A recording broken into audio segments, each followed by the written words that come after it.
ACCUSTATS Video Productions presents from Burbank, California at the LA Expo Hilton Convention Center, ACCUSTATS 8-Ball Invitational Championships.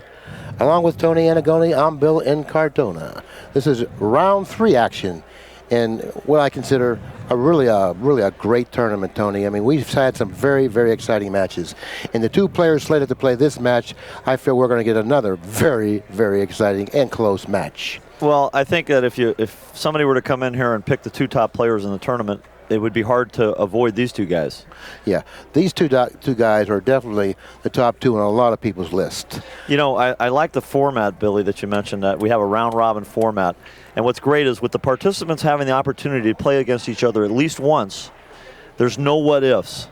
In 15 total matches, we will determine who's the best player, and if it requires a playoff, which it may, we'll have a playoff, and that will finalize our opinion on this. And as you see on the screen, Efren Reyes, okay, really there's not too much more to be said than what he's already said himself on the table. 3-time world 8-ball champion, plays all games extremely well, probably recognized for sure as the best all-around player that's ever lived. Okay, and that's a pretty tough statement to make, but I feel comfortable making it. I really feel that Reyes is the best all-around player that's ever picked up a cue. Well, let me ask you a quick question on that, and save your answer for later on. I'd like you to think of some other people who would fall in that category, and maybe they're not people presently playing today, because I think a little bit of the history would be good for some of our viewers. Okay, and I'll elaborate on that a little later on. His opponent, Johnny Archer, 3-time world 9-ball champion, world straight pool champion. You know, I mean, he's done so much for the game, and he's won so many titles. Now, he would love to have captured this 8-ball title, put that under his belt, but that can't be possible because his record is 0-3. He's relegated to play the role of the spoiler here, Tony. Well, I'll tell you what, it's one thing to have to play Johnny Archer, but having a position where he has nothing to lose is really something to not look forward to, Billy. Now, in this particular tournament, it's a round-robin event, as we all know. And you might say to yourself, well, what kind of an effort is Archer going to give us? He's 0-3. Well, quite frankly, he's going to give us a great effort. But the rules that were made for this particular event would suggest that he's really going to give us a good effort, because you get paid by the amount of matches you win, but not by your finish, by the amount of matches you win. But even if it wasn't like that, he would still give us a 100% effort, because that's the kind of a player he is. That's the kind of a man he is. Well, I think Johnny has a tremendous fan following, and I think that he's cognizant of that. And I don't expect him to stall around at all. And I think it's no small achievement to come out of a tournament and say you beat Efren Reyes playing 8-ball. Yeah, he has a lot of pride, and he's going to defend that pride, particularly in this upcoming match against Efren Reyes. So, if you will, we'll go down to the floor where Scott Smith is, so we can introduce the players. Good afternoon, ladies and gentlemen. At this time, we'd like to introduce the principals for this afternoon's matchup on day number 3. In the booth for ACCUSTATS Video Productions is the voice of ACCUSTATS, Mr. Bill Incardona, with his special guest, Tony Annigoni. And in the pit, yours truly, Scott Smith, will be doing the officiating. Handling the racking duties is Lou Sardo with the Sardo Tight Rack. And at this time, we'd like to introduce the 2 players for this afternoon's matchup. Our first gentleman is sponsored by Accu-Stats International. They are the distributors of fine cues based in Boulder, Colorado. Earlier this year at the BCA trade show, they unveiled a new line of cues named after this first player. It's called the Scorpion Cue. He is player representative for the Sardo Tight Rack. He's a former winner of the U.S. Open 9-ball championships, former winner of the Bicycle Club Invitational here in Los Angeles. 4 times he has been voted Player of the Year, 4-time world 9-ball champion. Please welcome from Atlanta, Georgia, known as the Scorpion, Mr. Johnny Archer. Can we have a hand for Archer? Thank you.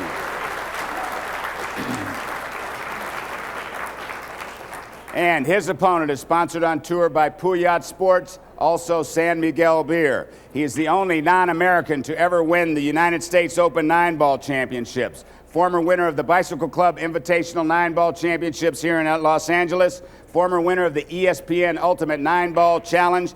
Former WPA World 9-ball champion. Ladies and gentlemen, 3-time World 8-ball champion, known as the Magician. A warm welcome, please, for Mr. Efren Reyes, Republic of the Philippines.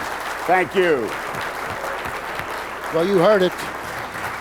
These 2 players I would like to say on an even keel, but Gentlemen, you may lag I for the think first Reyes break. is playing a little bit better than Archer, as we speak. But what about it's going to be a real good match. Well, what about the fact that they're playing 8-ball? I mean, does that make Efren a favorite over Johnny? Yeah, definitely.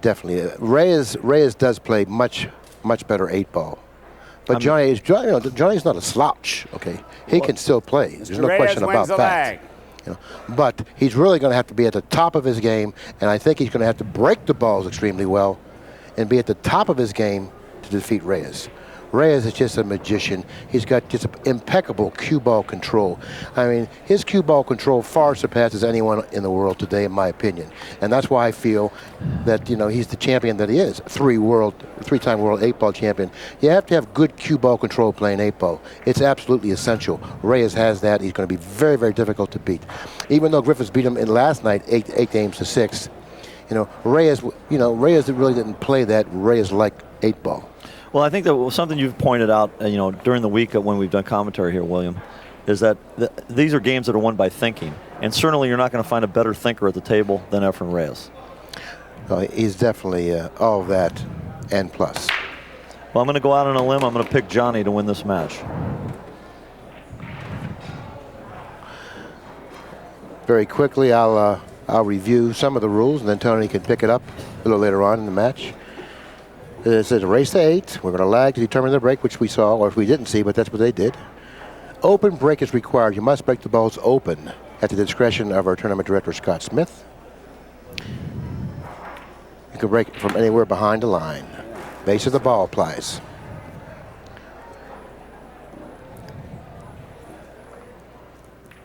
To make this match as fair as possible, we've adopted the rule of alternate break, and I feel that's a great rule to have. That's ACCUSTATS 8-ball rule, alternate break. Well, I think alternate break, when we started this week, I'm not a big proponent of alternate break, but I'm acquiring a taste for it watching this match. Well, actually, it lends to closer matches. Sure. And if you win the early matches and put pressure on your opponent, it's very difficult for your opponent to come back simply because he has to win on your break. Okay. In order to surmount deficits, which is very difficult. And I feel that the player who gets out of the gate the quickest deserves to win, because that's where most of the pressure is, at the beginning of a match and at the end of a match. Okay. So therefore, give the player, the credit he deserves by getting out of the gate quickly. Give him that decisive edge. And the rules were designed for that in mind. If you can get out of the gate quickly, then you should be a favorite to win the match. Now, Billy. Wow. No, that was really something totally I didn't expect. Lackadaisical position play there. He got careless. Something I'd like to point out that was pointed out to me by one of our, our amateur tournament promoter here, Jay Helford, and a big fan of pool, not just a promoter. Let's take a look at this shot. This is a very crucial shot and an extremely difficult one. Okay, now we have a little bit of time. I felt that was at best a half-hearted attempt. He pointed out to me, we watched Efren play 2 matches, and I feel a little amiss as a commentator that I didn't pick this up. If you notice, he's got his own piece of chalk that he's bringing back and forth to the table. It's like a cut-down, reduced piece of chalk, so that's something we need to ask him about. In addition, let's watch him today and see if he switches cues that he's playing with. His playing cue switches and alternates during this match. Well, no, he's got a break cue. He's got another cue which he considers his break cue, and he used that yesterday because he had a new tip put on his cue that he hadn't really filed down yet. So therefore, he opted to use the other cue. Okay. But that's the cue he's using now is the cue he likes to use. Now, in regard to the chalk, the reason he has that chalk because it's blue. The chalk on the table is green. He doesn't like using the green chalk. Well, I agree with him. I don't like to use the green chalk myself. I don't know whether it's there's some type of lack of resin or whatever. Resin or oil. It's oil based. What a lot of people don't realize is chalk is actually made out of sand, and it's abrasive. And it doesn't seem to me the green chalk has the same composition. But if we have a chance to run into our friends at Master, we'll ask them. Johnny tried to reposition the cue ball behind the 11-12 playing position for either the 11 or the 12 in one of the farther corners. He wasn't able to control the cue ball in the area that he needed to come up with a shot. So therefore he has to try something different here.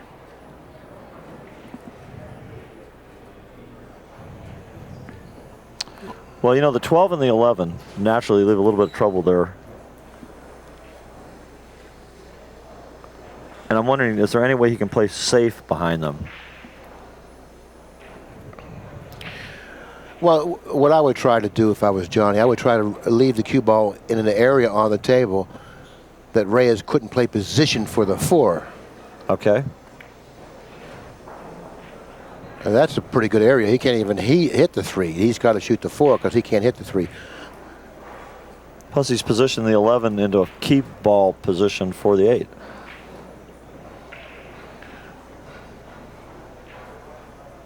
The key balls become less important when there's less balls on the table. But look at this speed. What a touch. He snookered him on the 14. He's stiff on the 11. And his only shot, if he wants to attempt to pocket a ball, is going to be the 12 ball here, I believe. I don't believe he can see the 14.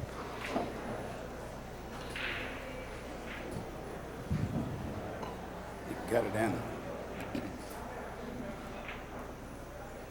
Well, you know, it appears Scott Smith, the tournament director, is pointing out to us he may be able to cut this ball in. From his vantage on the, you know, it's a luxury to be able to rely on a player of Scott's caliber as a spotter as well as a referee and director. Because we can't always get the angle on the floor that Scott's going to have in these matches. Hey, let's take a look and see if he has this angle.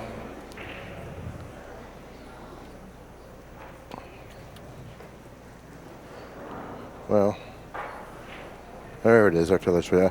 I thought perhaps he could come down. He can come down here with the cue ball. Mm-hmm.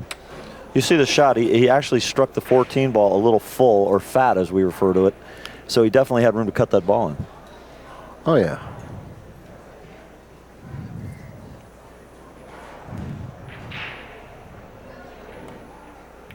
Look at that touch. At that degree of angle for a cut, to be able to spin his ball is phenomenal cue ball control. Unfortunately, he's got it out of line. Yeah, it looks like, Tony, that he may have the possibility of pocketing the 3, playing the billiard off the 13. You know, he's... Boy, William, I didn't know you were that whizzy. If the 3 is laying thickly enough on the 13, that he can just play the carom 3 in here. Okay. Setting the cue ball over here, maybe somewhere over here. Well, I think that's one thing with the new cloth on the table, although it's starting to get broken in now, and the accurate play that the Simonis surface provides for us. You know, Simonis has made billiard cloths since 1680, and that's their only product is billiard fabric. And if our viewers want any more information about Simonis, they can call 1-800-SIMONIS for a dealer near them.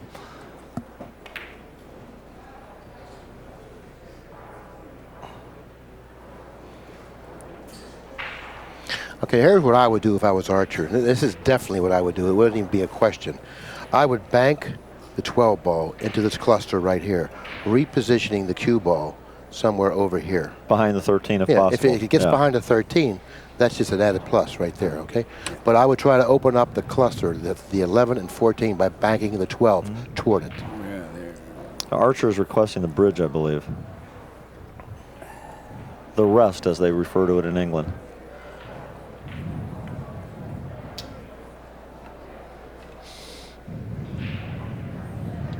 He's going to put him behind the 8, I think, Billy. Well, Reyes is such a good kicker, he's not going to have any problem kicking the 3. And the 11 and the 14 are still going to be where they are. Yeah, I liked your shot, you know, far better than Johnny's choice.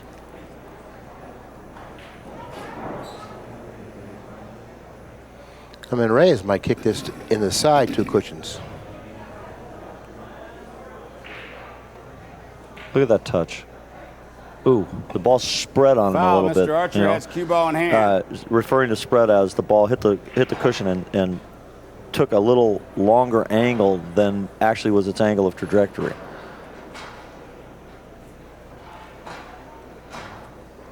Now, if I were Archer, what I would do is I would walk down this end of the table just to see the area that I could leave the cue ball in to put him behind the 12 ball. Okay. I would position the cue ball somewhere around there and then shoot the cue ball to this area right here, where I would use the 12 as a blocker. Okay. That's block. It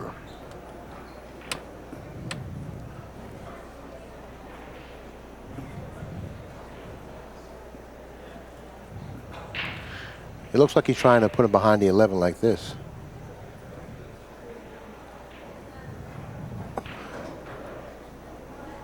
Is he trying to pocket this ball? No, he's going to put him. He's going to shoot the 11 and freeze him on the 14. Oh, well, maybe not. Maybe he's going to shoot the 14 in. Well, he's either going to shoot the 14 in or shoot the 14 and keep him behind the 11. One of the two. That's the shot. That's an excellent shot. That'll hold him. We certainly will need some magic from the magician to get out of this predicament. And, you know, this reminds me of the first round in a championship fight where both fighters were tentative and they can't seem to get out of the gate here. Well, he had basically the same thing in mind that I did, but his shot was much more simple to execute. And he was guaranteed to get him behind the 11. I wasn't guaranteed to get him behind the 12. Now, Efren's going to go to the side rail. Oh, no, not to the side rail. Look at that shot he was attempting. Foul. Mr. Archer has cue ball in hand. Mr. Reyes is on 2. I kind of like shooting the 13 here. I kind of like shooting the 13, 11, and then the ball down the table. You know, if I were playing here, the 13, 12, 11, yeah. And I had ball in hand, I'm going for that 14 right now. I'm going to go 14, 13, 12, 11, 8. Yeah, well, that's also good. I just think anytime you got ball in hand when there's trouble, if you go right to that trouble and get rid of it.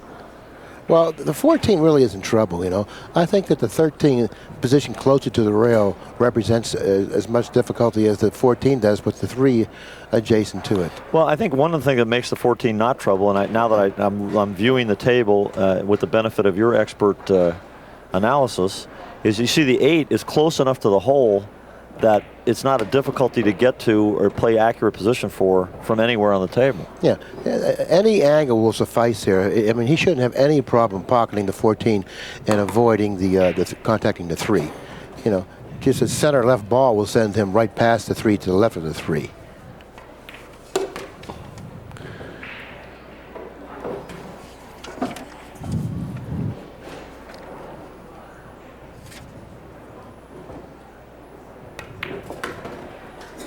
There you go, 1's up. Game number 2 goes to Archer, ties up the match. Archer wins game number 1. He leads the match 1-0. He'll be breaking in game number 2. That was such a long game. I thought that it was so long. I thought Reyes won our game. Billy, see these 2 fingers? Hey, 1. Okay. It's 1. I apologize. 1-0 Archer. And Efren broke that game. You know, he won the lag. You know, we did talk about the rules. You know, Efren being an accomplished player at many games, not all of them on the pocket billiard table. He's also an accomplished 3-cushion billiard player, where the lag is an important feature of that game. You know, the importance of the break, the importance of the first break. I think that this lag is something that the players have to evaluate their practice routine for.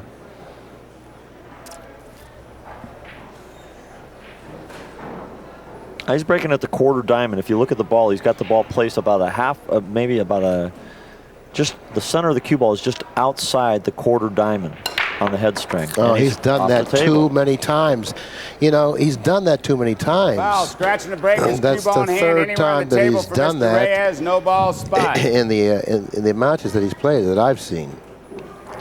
And that's so unsettling, and I know he's really upset with himself for doing it again. Well, he should be upset with himself. What I want to know is, William, what either in his mechanics or where he's deciding to strike the cue ball as far as his elevation, what's creating that happening? Well, he's just mishitting the 1 ball, you know, nothing more than that. He's just mishitting the 1 ball, you know, and he should just make an adjustment, or either change the position on the table where he's breaking the balls from. Okay. And I think most importantly, he should practice the break a little bit before he plays. You know, I mean, it's important that he really improves in that really crucial area. Playing 8-ball, the break is everything. Sure. And you must improve on that area if that's where you're weak at. And Johnny Archer being weak in that area is unheard of. He's one of the best breakers in the world. Big breaker. Why is this happening?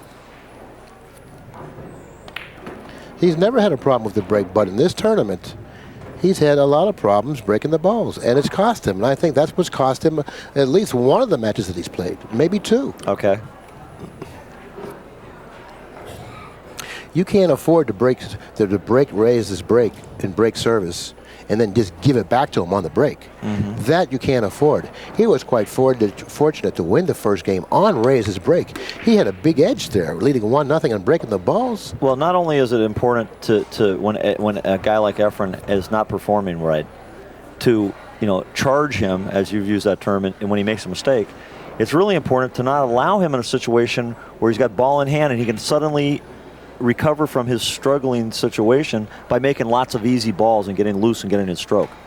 Yeah, that's another factor, I mean, you're giving this man ball in hand. He's dangerous enough coming from the end rail, the length of the table. Now you're giving him ball in hand where he can position the cue ball anywhere he wants to start off with a simple shot. Well, how do you like that position? It's time for a little more magic. I believe he can. I don't know. I believe he can pocket this. He can't. I think he's got to go rail first here. No, I think he can spin it. Yep, you're right. Now what? Well, he's going to have to cut it in the corner. I mean, this type of a shot, I'm talking about the lower right-hand corner, by the way. You want to shoot it on the side? No, I would shoot in the corner. I mean, I think this corner pocket's much larger than the side. And how do you beat the scratch in the opposite corner? Oh, 100 different ways, Tony. Well, just give me two. Well, you missed the ball. And that's like the way that I would probably, decide to I mean, use. there's a lot of ways you can beat the scratch. There's different Englishes you can. I'm certainly sure he's not going to scratch. I think it's a tough shot, but he's taking it's the a tough shot, yeah. but this is the type of a shot he really excels in shooting because he hits the ball so thinly. No way. Well, this is huge for Johnny. First, to make an unforced error as big as, with the magnitude of scratching on the break. Now, if the 4 ball is positioned slightly off the rail, it wouldn't be a bad idea for him to play the 6-2-4 combination now. Well, it appears that his difficulty is going to be the 7 ball. Now, the 4 ball is positioned maybe a quarter of an inch off the rail. He could play the 6, providing he has the angle, repositioning the cue ball here. Then just play the simple combination.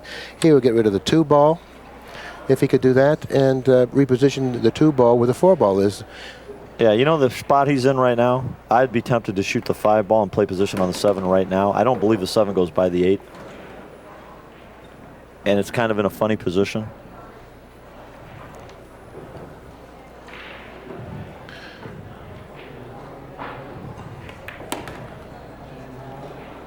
Now, he should take a look at the 5 ball now, Tony, to fall on the 7 with right here.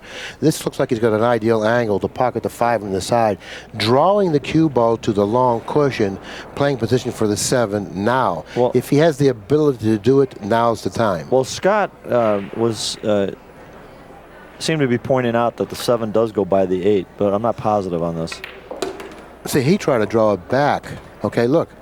Now, that was much more difficult than drawing it off the 5 on the side. I looked at the monitor, and it appeared that he had the angle. You people at home can go back and take a look at your monitor to find out whether or not he did have an angle or not. From my vantage point and from looking at the monitor, it appeared that the angle he was left with on the 5, was conducive for him to just draw it back on the 7. Well, Billy, I think that he wasn't trying to draw back on the 7. I think he was playing position on the 3. And the 7, according to Scott Smith, our tournament director and spotter, goes by the 8. So okay, this is simple from here, Tony. He was trying to draw back on the 7.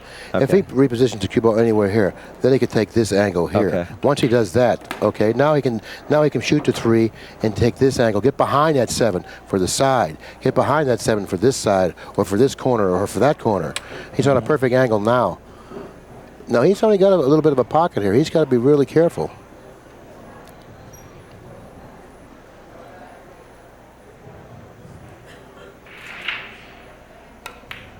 Ooh, look at that, off the edge of the ball. He hit the 8 going in. He hit the 8 going in. It wasn't hard to play a position on the 7 off the 3 in the fashion that I drew with the telestrator. It was quite natural. I guess he had tunnel vision there and just was determined to put that 7 past that 8. That's correct. 8 offering a little resistance, but not enough to to stop the shot. Meantime, this is game number 2. Archer quite fortunate to have a 2-0 lead in the match. But nevertheless, 2-0 Archer.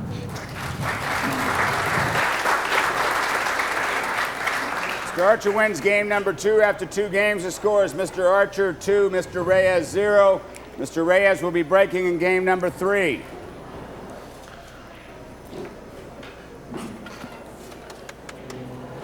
Well, you know, we're lucky enough to have Lou Sardo with Sardo Tight Rack here. And, you know, they've really established the standard for racks. I mean, this is the premier rack available on the market today. Lou Sardo has set the standard for all manufacturers with it, and it doesn't surprise me that our official rack person for this event is none other than Lou Sardo. Lou Sardo. And quite frankly, Tony, the Sardo Tight Rack is without a doubt, once again, in my opinion, I mean, far above any other rack in the world today. Far above any other rack. William, I consider your opinion a sterling endorsement of that product. A guy that's had as much experience racking as you is definitely in a position to determine the top. And the reason product. that is, Tony, because I know the racket. The racket, I got it.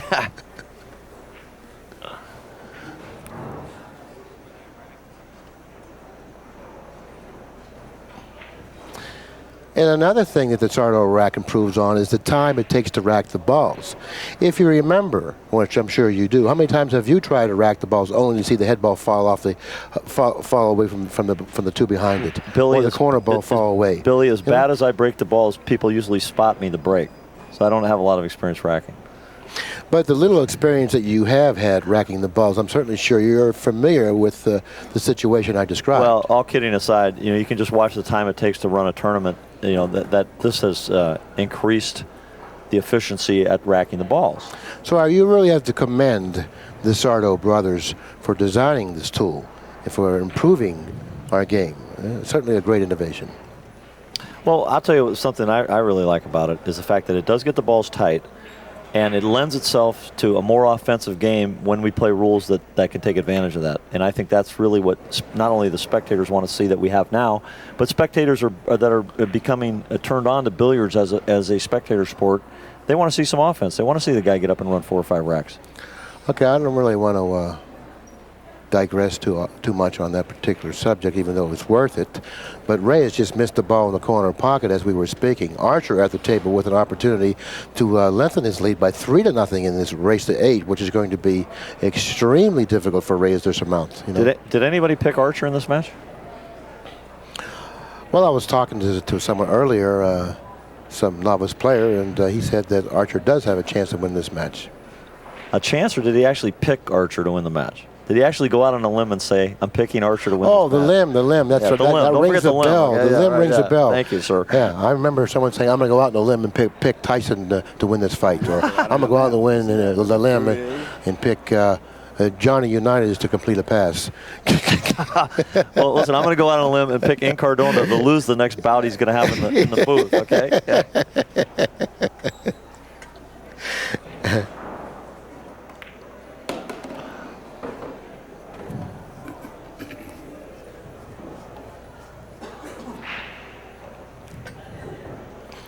Okay, naturally the problem area for Archer is the 3 balls positioned to the left of the foot spot, and they are the 11 and 9, which sandwiches the 7.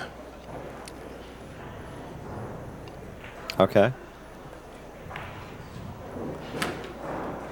You know, the unique design of that 8 ball, I got to tell you, I keep being such an old school guy and so old, I keep looking and I keep wondering sometimes where the 8 ball is, but that for the camera, it's a great innovation.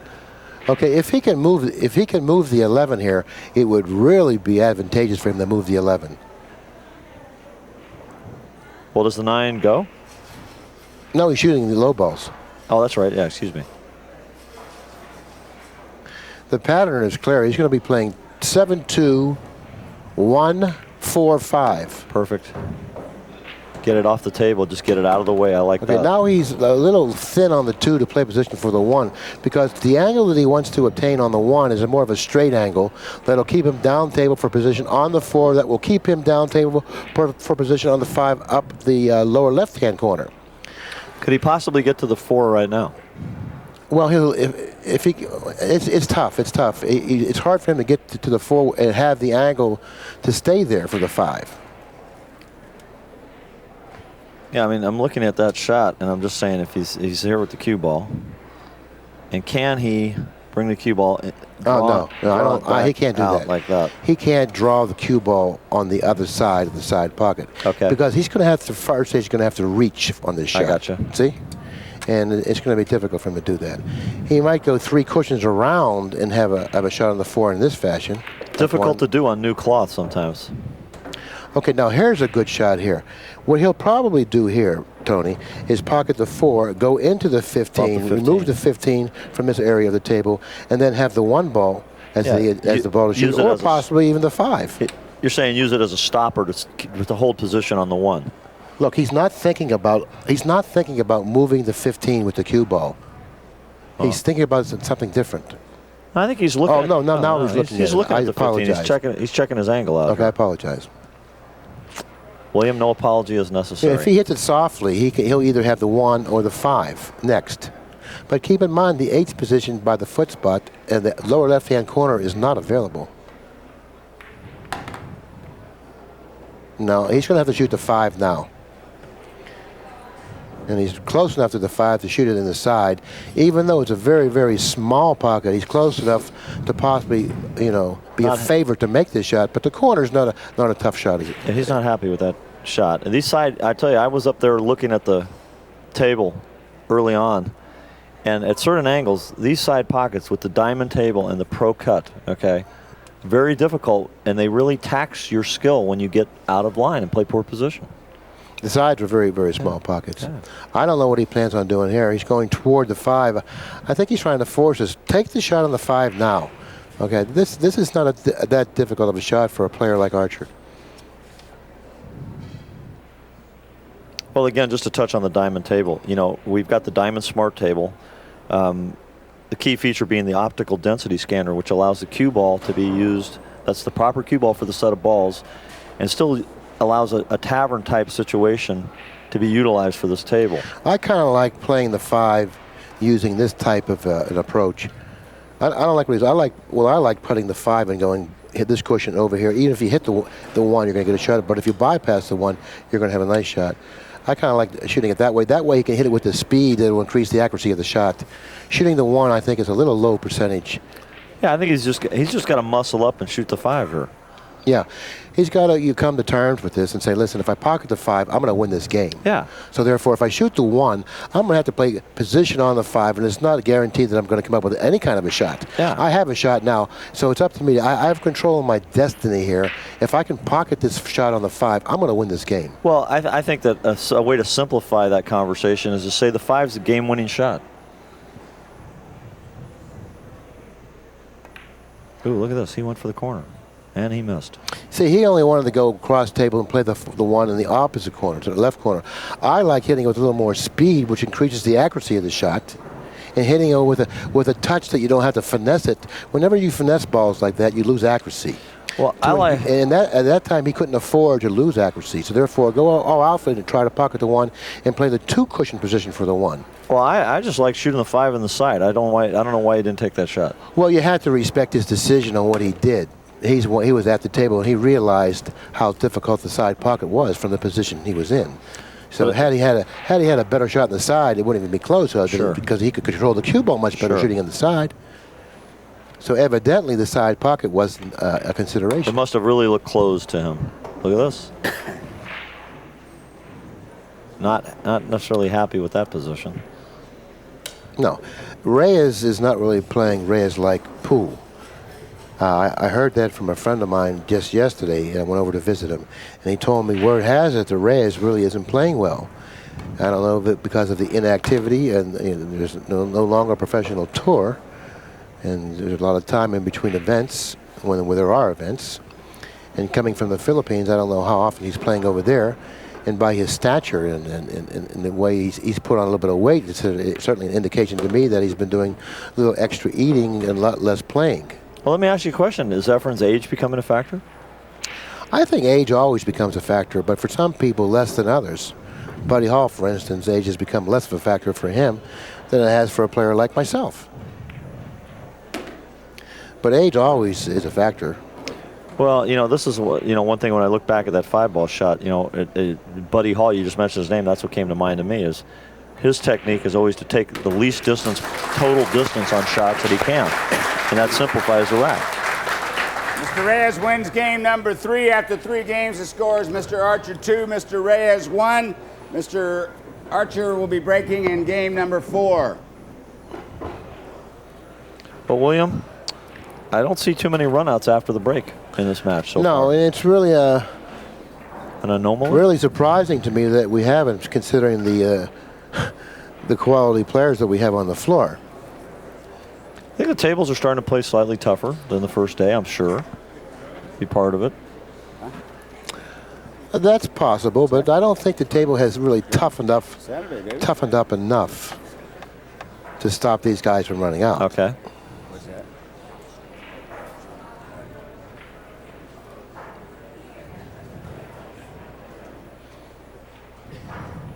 See, he looks to me like he's cueing the ball too high on the Quite break. possibly. And then he's topping it. That's much better. See, he made the adjustment. He made the adjustment. That's more like it. Look at all the low balls down this end of the table and one lone solid near the foot spot. Yep. But the low balls this end of the table are kind of congested up here. 8 ball near the lower right-hand corner.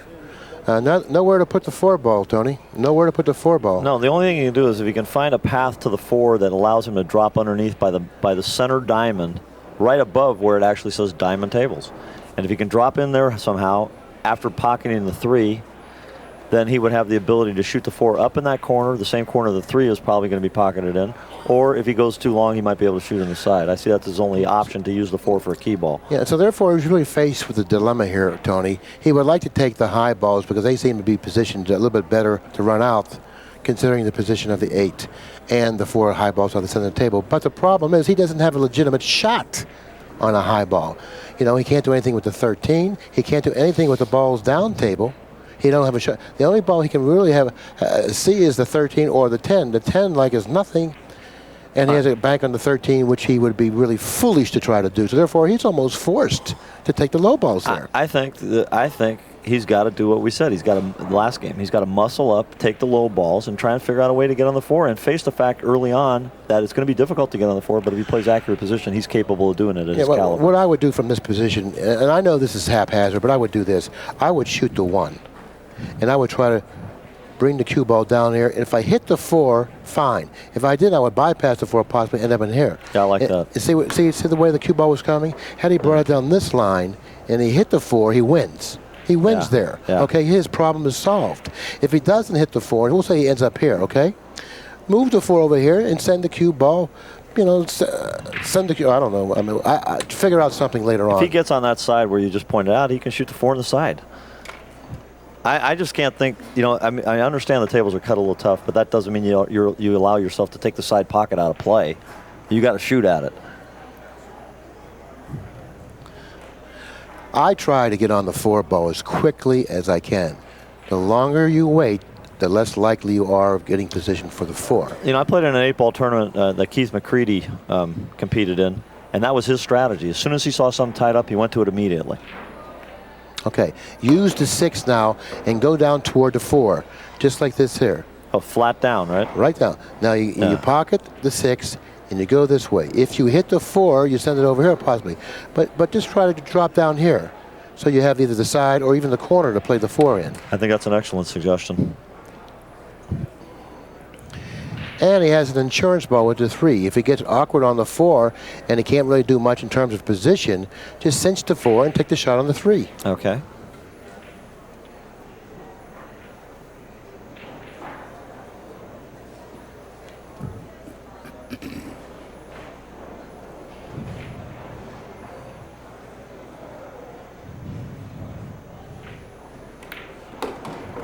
Nope, a little short. He's not in bad shape. It's not really where he wanted to be.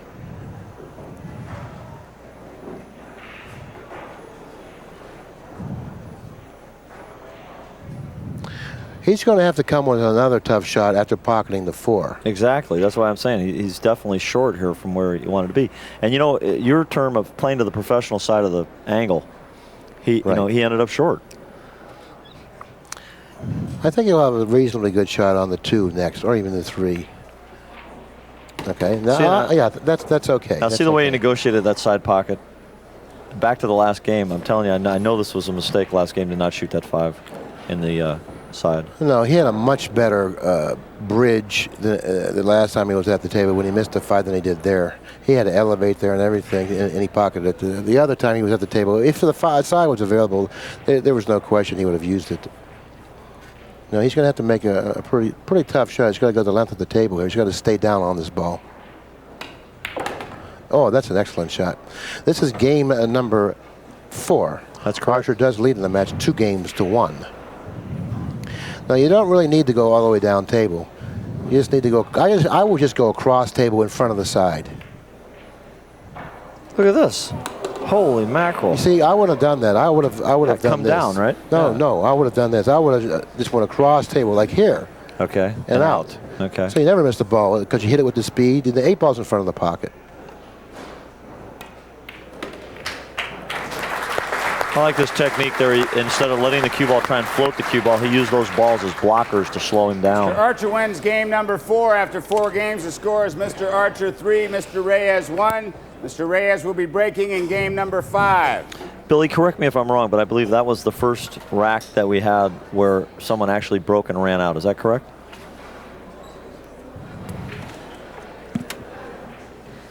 Well, to my recollection, that is right.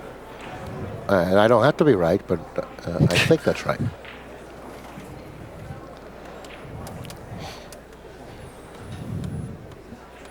Well, nobody's got online and corrected us on this, so I'm going to assume we have this right.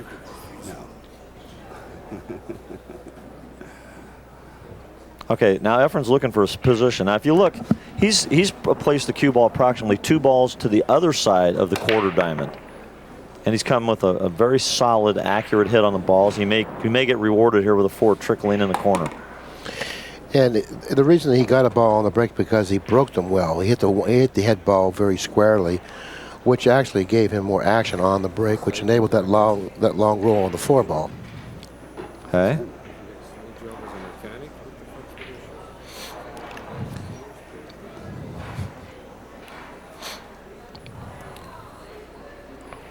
Okay. He's got his chalk. Which cue is he using? I was going to say, I want to keep an eye on this cue stick situation then, because if he's going to keep changing cues, we might have to have a position acquired for a caddy. He's going to have to do something with the 8.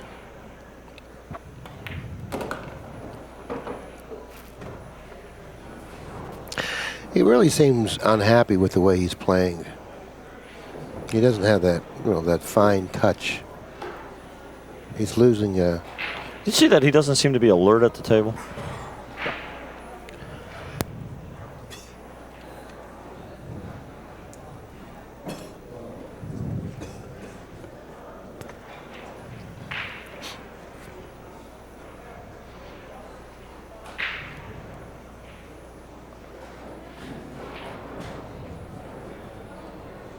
Well, he's really trying to take his time now and examine and gather his sea legs, as the saying goes. You see, what he wanted to do, I believe, is that he wanted to play position for the 3, 1, 5, 6, 7, 8. And he overran the mark on the 3. Now he has to go cross table.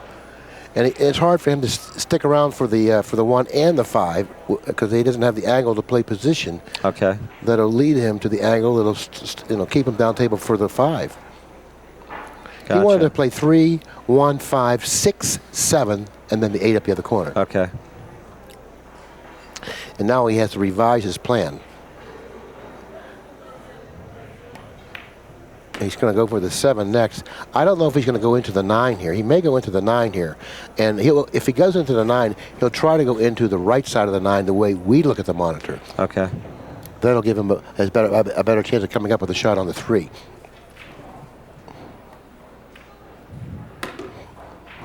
Well, he didn't even try to move the 8 or the 9.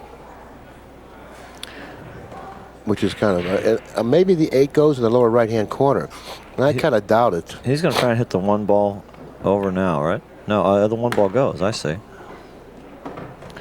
The way he's playing, it looks like that the bottom right corner is open for the 8. I might be wrong, but the way he's playing, it just suggests to me that that corner's open.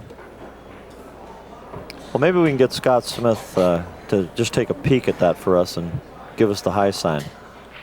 It's close. It's close. It's close. He says it's close. It's real close. Well, look at the cue ball control. That's close too, isn't it? That is real close. You couldn't have positioned it better. Now you can see he's flattening his bridge out for accuracy there. Yeah, sighting. Now there's a bridge hand. He uses a closed bridge almost always. Now when he flattens his hand like that, it's to gain better viewing accuracy. Number 5. After 5 games, he trails the match 2 games to 3. Mr. Archer breaks in game number 6. So we have another run out from the break. And once again, Billy, the stats are coming back to your conclusion, starting to work their way back that way.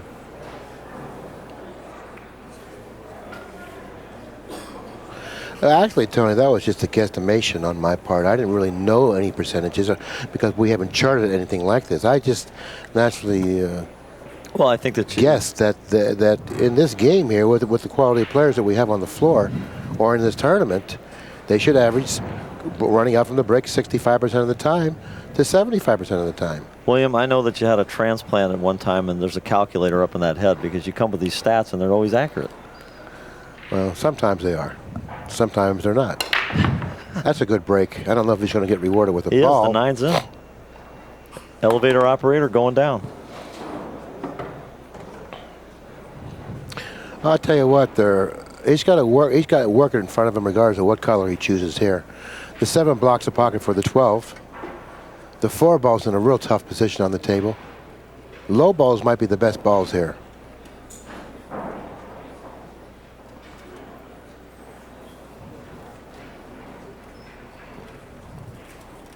So what are you saying, William? What are you going to do? You're at the table. What's your play? Well, I don't know. It's a tough call. Well, I'm looking at it. I don't know what he's going to do about the 4, but I'm saying one option I see is to actually use the 2 to pocket the 10 and come back down and get on the high balls. Now, what do you do about the 12? This is a tough call, you know. I mean, the 12's in a real bad spot. Right now and rip out the 12. The 10's in a real bad spot. Excuse me, the 12's in a real bad spot. Yeah, I think that one suggestion we have is to shoot the 10 and try and break the 12 out. Now, I don't see that as a real good option unless you were to do it off the 2 ball.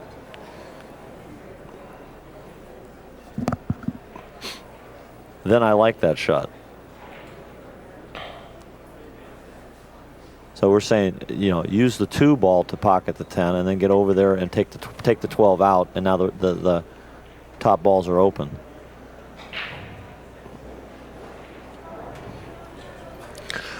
Understandably so, that he's taking this much time.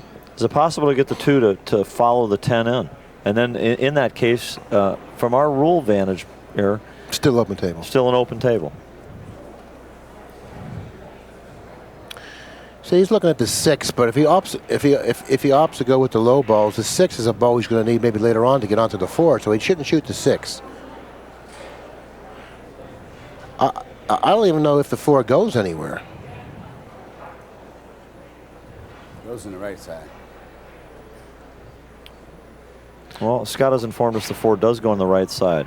So I think based on that information, he's making the right selection. Now he's taking an angle that he can either play behind the 2. I don't know. That was tough for him to do that because now he definitely has a disadvantage in the 4. And then the 2 becomes well, I think the 2, you know, as good a player as Johnny Archer is and is capable of playing position, why not just play position on a bank and bank the 2 in the corner?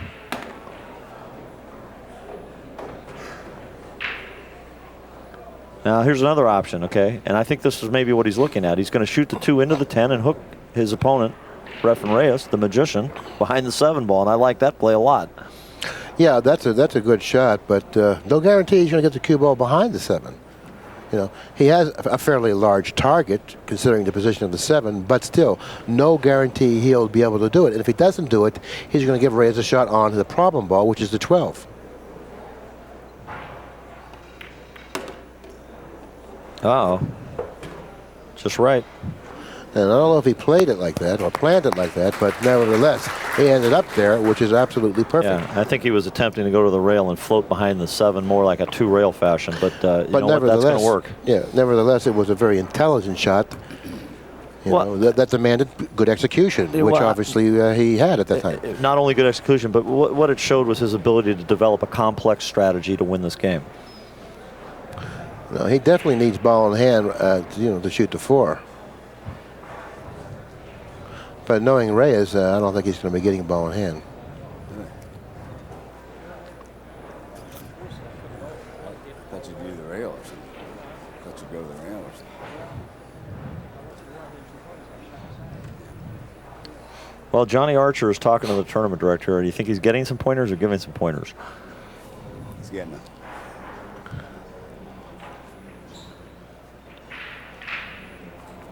He's got Reyes in a pretty tough spot. The spot that Reyes is in right now isn't really a good spot to be kicking from. He's going to be really hard pressed to hit a stripe from this position, as well as he kicks. Now this ball is going to lengthen out after it comes off that long rail. The weight of the ball is going to send him back toward the long rail again because he's going to hit it with some force, and he has to make sure that he gets far enough to his left to contact the 13. Well, why not go shoot it down and come underneath the 13 from the bottom rail? Oh my God! Did you see what he did? Yeah. He tied up the pocket for the 5, but he left Johnny a shot on the 4. I think he left him a perfect shot on the 4, and from that shot, he's going to be able to cut the 5 in the corner, and he's going to get out of trouble here. But what a shot he made there! I mean, he's such a creative player, Reyes. Really had the foresight to see that the possibility of tying up that 5 was there, and he hit it with the speed to do it. Unfortunately, the cue ball found the position on the table that sold out the 4 and possibly this game. Yep. Now, the problem he has at hand possibly is that he'll pocket the 4. He may brush the 11 ball just enough to hook himself on the 5. He doesn't want that to happen. Okay. See? He has to get by it now, which he has. Now, he does have a shot on the 5, but that shot was there. The angle that he left, or he was left, suggested to him, hey, I might get hooked behind the 11, but you have to go for it because you have insurance balls in the 2 and the 7. How's the 8 look? The 8's no problem. There's room for the 8 to go in the lower left-hand corner. This is really maybe game ball here in the 5.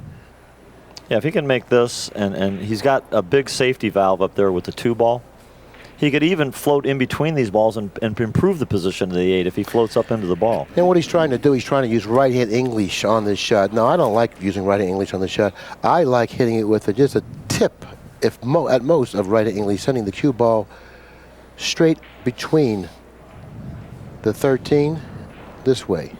Okay. That's the way I like, excuse me, this way. To the 11. Yeah. That way. That's what I'm saying. That's how I don't like going to the right of it. I like think going he straight up. Hit it flat. Just like that. That's what I like. He hit the ball dead flat. He had no spin, but look at this. He may get charged. We need a little peekaroo on that 7 ball here to see what we've got. You know, he's really unlucky if he cannot pocket the 7 or the 2. You know, that's really unlucky. I think he should have been a little more focused on where the cue ball was going to strike the 8, because if he hits the 8 a little fuller, the 2 ball's the huge safety valve there, and he's out. You know, it's hard for him to have the foresight to predict that something like that's going to happen. You know, you really can't afford to think about things that are almost impossible to happen. That could happen to you. You're losing too much concentration.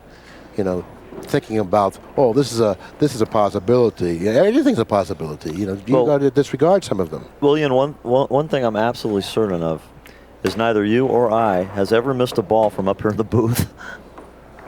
No, I've missed plenty of balls up here at the booth because of strategy. Okay. Market. Market strategy. Market strategy. See, he was a little tentative there, and once again, he's not on the non-professional side.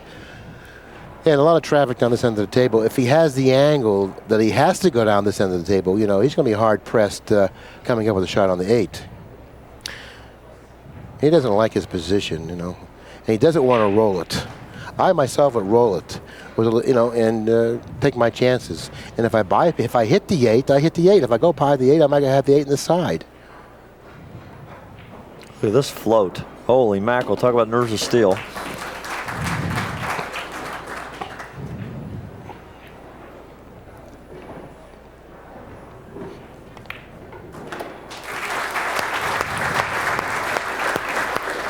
That was a run out from the, no, not from the break. He played safe. That was not a run out from the break. He leads the match 4 games to 2.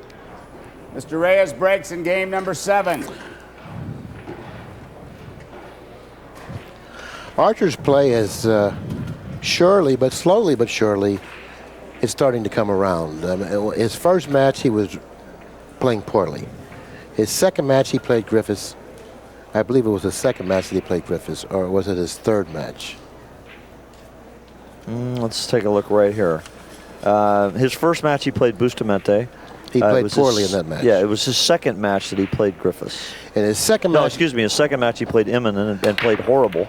His second match he played Immonen, and he really didn't play good in that match. And then he played Griffiths in his third match. In his third match, he played Griffiths, and he started to play good.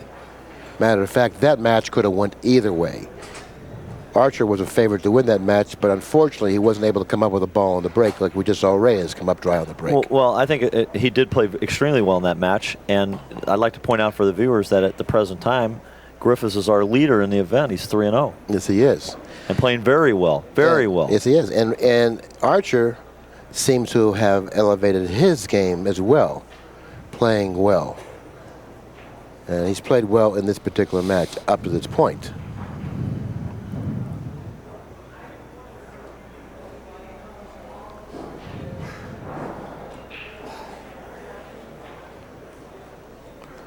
I think low balls seem to be a little bit more of a favorite than high balls.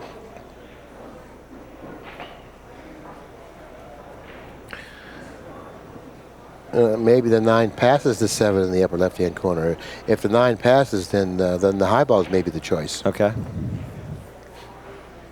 Because the 11 ball is the problem ball on this end of the table for the high balls, but fortunately for the high ball, you have the 10, 14, and 12 down this end of the table to deal with the 11. Okay. I think it all depends on whether or not he can pocket the 9, whether he should go for high or low here. And if the angle that I have here on the monitor is correct, the cue ball here, this goes there, and the cue ball goes into the 7, freeing up the 2, freeing up the 11. Mm-hmm. He went for the low balls.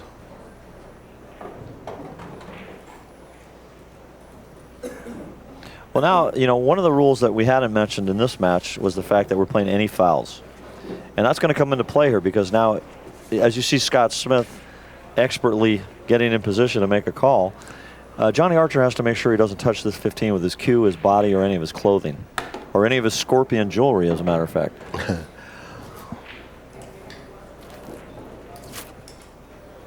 Once again, if he shoots a 7, he's going to be doing some stretching, and he's going to be stretching over some balls. And once again, Scott's going to be there closely monitoring his actions. Oh, yeah. I like to point out what a good job Scott does as the not only the director but a referee.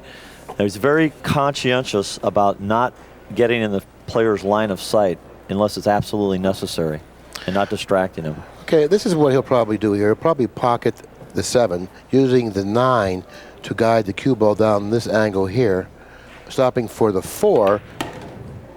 Oop, look at that. Oh, wow, what did he do there?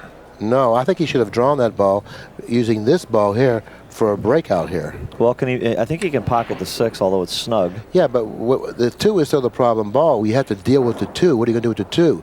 A good way he could have dealt with the 2 would be to draw the cue ball off the 9, come in this area, shoot the 4, and go into the 2. He has the 6 as an insurance ball. You know. Well, can he draw? Can he pocket the 6 and draw into the top of the 8 and possibly bump the 5 and leave that as a key ball? I don't know. He two? doesn't have much room to pocket the 6. Well, on the again the diamond table pro cut 4 9/16 inch opening from point to point and 142-degree angle on the rail angle, William, which you pointed out is very difficult. Yeah, that's exactly right. And the room that he has, because the 10 is actually a semi-blocker on this shot. See, he's opting to go for the 4. Very difficult shot. He's going to elevate and make it even a little more difficult. He must be feeling pretty comfortable about the way he's playing, and I don't blame him. And if he's going up like this, I think he's going to make it. Look at this shot. Holy mackerel. He's on the 5, he's on the 6, and he's on the 2. Okay, he can play the 6 and maybe draw into the 11, possibly. He can shoot the 5 now and maybe play position for the 2 on the side, if that's available. Well, let's take a look at your illustrator here for a second. Right, excuse me, your telestrator. It's just when you draw it, it's so well illustrated, I want to call it something else. Okay. He's here, right, off of here. Bump these lightly, nudging the 2 out a hair. 5 ball, 2 ball, 8. Well, yeah, that's good if he can do that. He may be too thin on the 6 to do that because, like I mentioned, the 10 ball is the semi-blocker. It's blocking a portion of the pocket.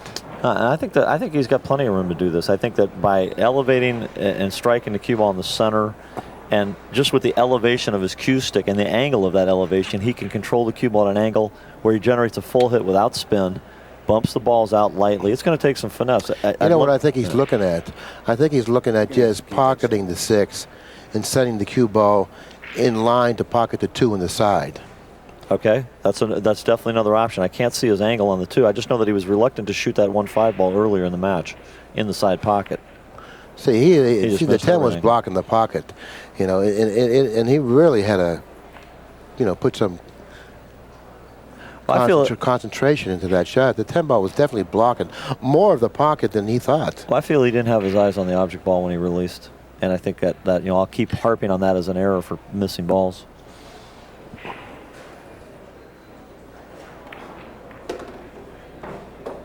Well, now Efren's created a little bit of trouble for himself here.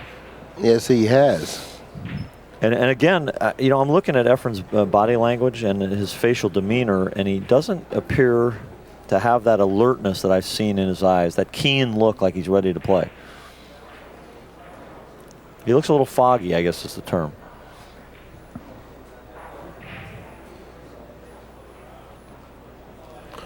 He's going to think his way through this now. No reason to jump to a shot. He has to think about what's available and the best way to attack the 11, the problem ball, the 11. Light just went out.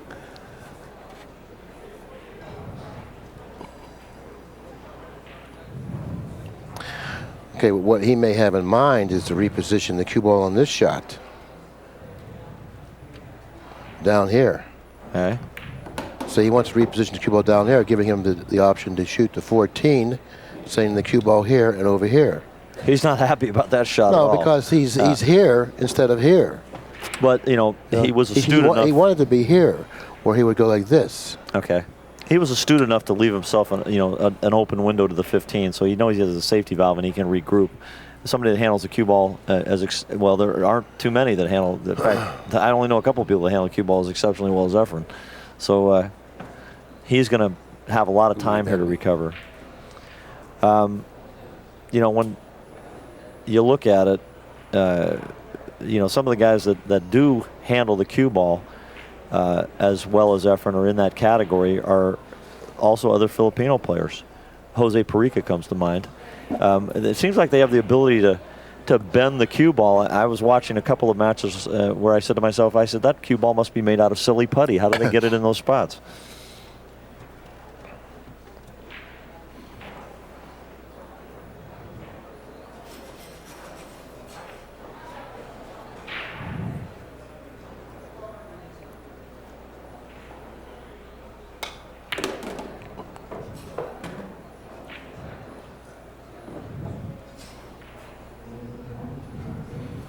Well, it looks like he's going to send the cue ball toward the 6 off the 13. Yeah, I don't understand that shot. Well, he's going to send the cue ball toward the 6 here. Oh, okay. He had the angle to do that. Now I got you. and he's down in the soup again. No, he's really not comfortable because his speed is abandoned him. He doesn't have the speed that he feels so comfortable playing with. You know, and that's been an ally of his since who knows when. And all of a sudden it's not there. You know, it's like he's been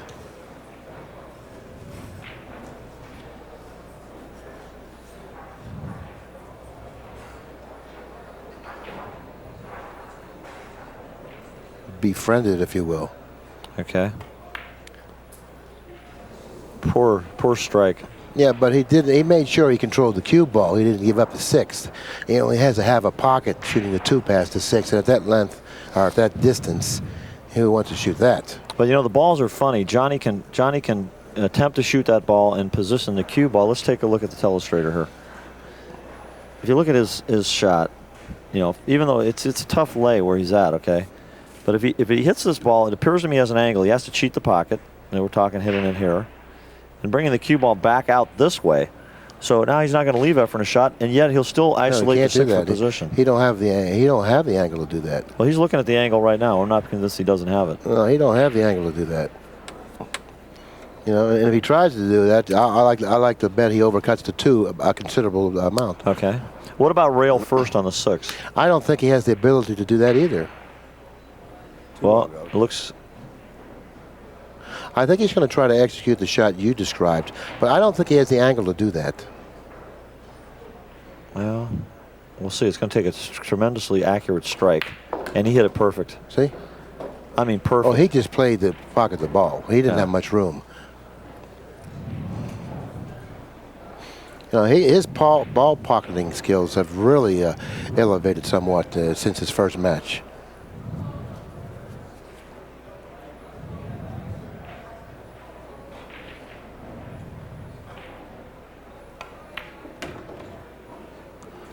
A little nervy on that delivery, but he appears to be in excellent position. And if he wins this game, I believe he'll take a 5-2 lead. Is that correct? Yeah, he's leading 4-2. He's got to be careful, you know, in controlling the 8 ball here. I think he's got to hit the 5 softly. He's got to hit the 5 softly here. Excuse me, he's got to follow through the ball, hit it softly. If he hits it hard, he runs the risk of pushing the 8 toward that side rail. He's got to hit it softly because he's going to have 3 pockets available for the 8 once he contacts the 8. I don't think he should draw it either. Softly, perfect, that's good. Perfect shot. I like where the location that he picked to strike the cue ball is what allowed that ball to just tumble into position. And this is game number 7. And he does have a 3-game advantage in this race to 8, 5 games to 2. Mr. Archer wins game number 7 after 7 games. Mr. Archer has 5, Mr. Reyes 2. Mr. Archer breaks in game number 8.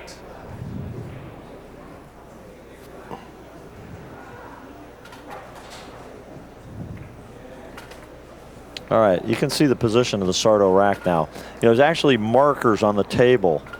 This rack is so designed so accurately that you have to be very precise. And when the table is first covered, they actually template on the table where that rack fits. Now the balls are floated in. There's a compression technique that the rack accommodates with its design. And boom, the balls are pressed flat, and it racks them perfect virtually every time. Every time. And a lot of people are it's really deceiving. A lot of people are fooled. They feel the rack weighs a lot more than it actually does.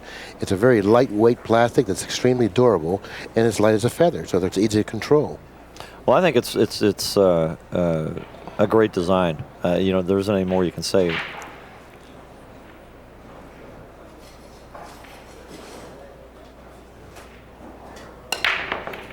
Oop, his cue ball started going that way on him again, but he managed to hold it.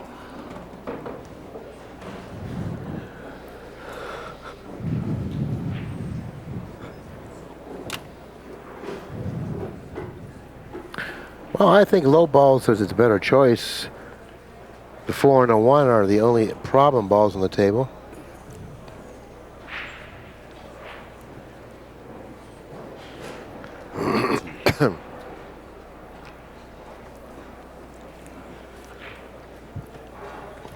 I think he shoot the 3 here. Draw the cue ball, if he can, in between the 1 and the 11. Ah, okay. If he can execute that shot, he'll run out. That's a tall order. What about cutting the 7 down in the corner here and coming around the other way behind those balls? I guess that's an option.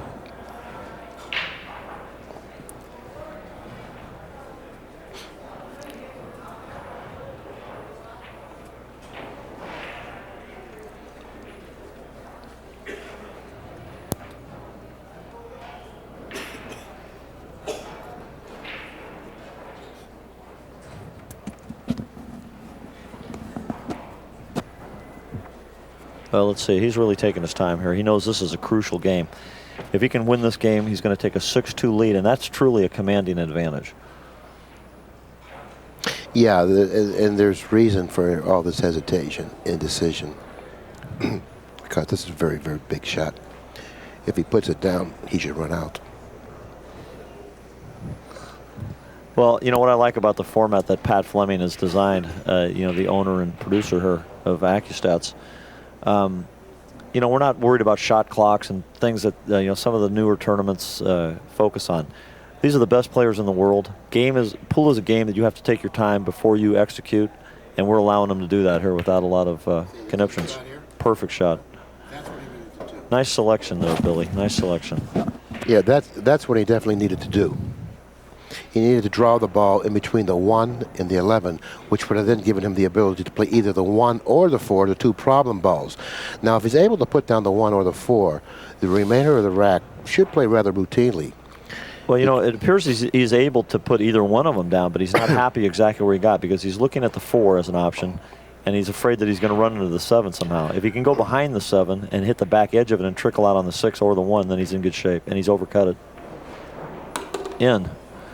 Boy, oh boy, good thing he had a light touch on that shot. He put a lot of outside English, and he elevated it at the same time, which really increased the spin. It's the effect. And I thought that he was a little overdoing it when I saw his approach at the table. The effect of that is really, you know, from what you described, would the effect of that be to almost masse the ball? Right. You know, he's almost forced to shoot the 2 ball, which would have been his, which it definitely was his key ball. And now he's almost forced to shoot the 2 ball. And if I see the angle right, if he shoots the 2, then he can shoot the 1, 6 in the side, and use the 7 as the key ball to the upper left-hand corner, and just draw it toward that side pocket, if you will, for position for the 8. Okay. But he's going to always he's looking to shoot the 6, but I think he's almost forced to shoot the 2 ball, which was his key ball. You know, don't be too. That's right. He's going to shoot the 2 now. Even though it was his key ball, there's no guarantee it's going to end up his key ball. So, you know, revise your plan. Oh, I think he was trying to catch something there, and he missed it. Now he has problems. This shot here plays very difficult. This is really a difficult shot. Billy, we mentioned earlier that we have, you know, this event was a 6-man invitational event. I don't know that we did mention, we also have a very competent alternate on hand, Mauro Paez, that can participate in the event one of the players is not able to continue. He certainly is a very competent 8-ball player, more than competent. He's an excellent 8-ball player with a strong break, so therefore he would have made his presence felt had he been at an active alternate. Okay, now Johnny, there's no question in Johnny's mind. He knows what he has to do. He has to muster up some courage, get down there, and stay down on the ball and pocket the 6. I mean, there's no safety here. There's nothing more than you have to come up with a good shot. You know, to come to terms with it. Finally, when you come to terms with it, get down and give it your best execution. In the side, it is extremely difficult. I don't know. He's looking where the cue ball is going, I think.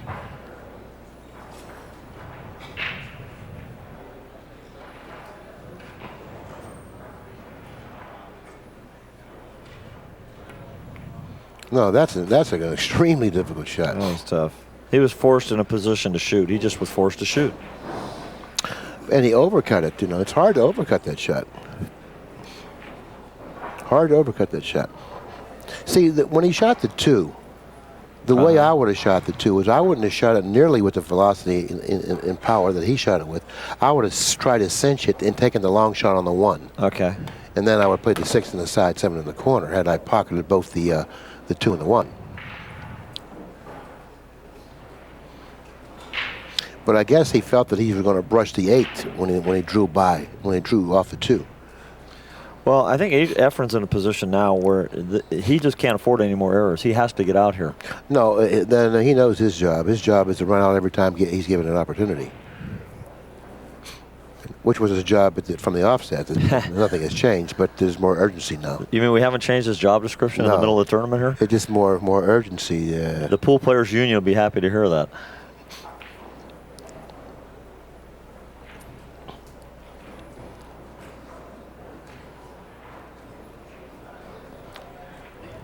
There's more of a demand to respond to this challenge. That's the only difference. A little more pressure. That's the only difference. Cannot miss. That's the only difference. You miss, you lose. That's the difference. Miss, you lose. I like that. That's how this game is designed to be played. You miss, you lose. See, if at the beginning of the game you miss, you still have a chance. Now you miss, you lose. You miss, you lose. Every shot, you miss, you lose. You know. Okay, that's enough, because now the next time I get up to play pool, I'm going to be thinking, if I miss, I lose. You're ingraining this. This is Pavlovian on your part. That's the way it's supposed to be. You're supposed to be thinking negatively. There's supposed to be a lot of pressure out there for people like yourself. Thank you, William. Huh? Thank you. You're supposed to pay your dues. Pay your dues? Until you realize that, hey, I miss. Big deal, you know? I'll give it my best effort. That's right. That's the Olympic spirit. Yeah. Not the end of the world. I miss. So I can't pay my room rent. Sure, big deal. I miss. So I can go without eating for a couple days. Yeah.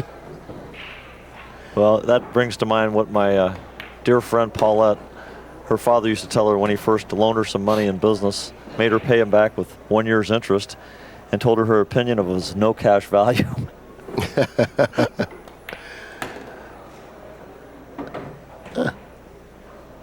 Game number 8.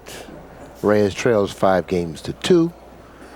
Looking to draw a little closer to the lead at 5 games to 3, but no guarantee. This isn't really an automatic shot. Well, he's stepping into the break if he does win this game also. And regardless of whether he wins this game, he breaks, yeah. Mr. Reyes wins game number 8 after 8 games. The score is Mr. Archer 5, Mr. Reyes 3. Mr. Reyes breaks in game number 9. You know, one way to keep track of, efficiency at the table, etc., and, ratio of run out is the old-fashioned method of keeping track of innings. Lots of innings played in this match.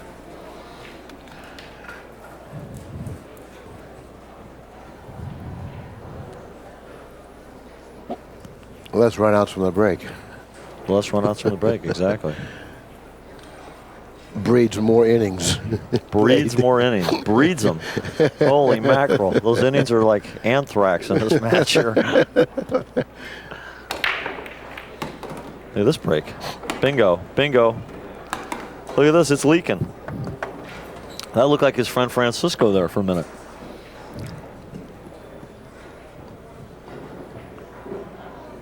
Yeah, high balls seem to be really an easy choice here.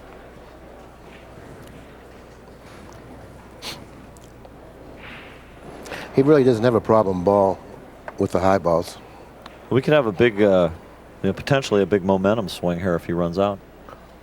Especially if Johnny doesn't perform on his breaking opportunity next game. That's the question that's going to be unanswered if he does run out. It'll go 5-4, where Reyes will then won 2 consecutive games and 1 on Johnny's break. And Johnny definitely must respond to the challenge at that time if he's presented with it. If he's presented with an opportunity. 2 cushions toward the 8 here. I mean, for the 4. Toward the 4. Opening up a little bit of room for the 10. Uh-huh. Pretty nice, huh? Shooting the 10, opening up a pocket for the 9. But, of course, he would like to clear the pocket for the 12 with the 14's in front of there. I like for him playing 10, 15. 10, 15. If the 12 passes, his job is easy. 12, 15, 9, 12, 14, and 8. Well, Scott Smith has just informed me that 12 does pass. Okay. Well, then, if he's got a shot on the 10 like I feel he has, maybe he doesn't. 10 on the side. Maybe he doesn't have a good shot on the 10 on the side.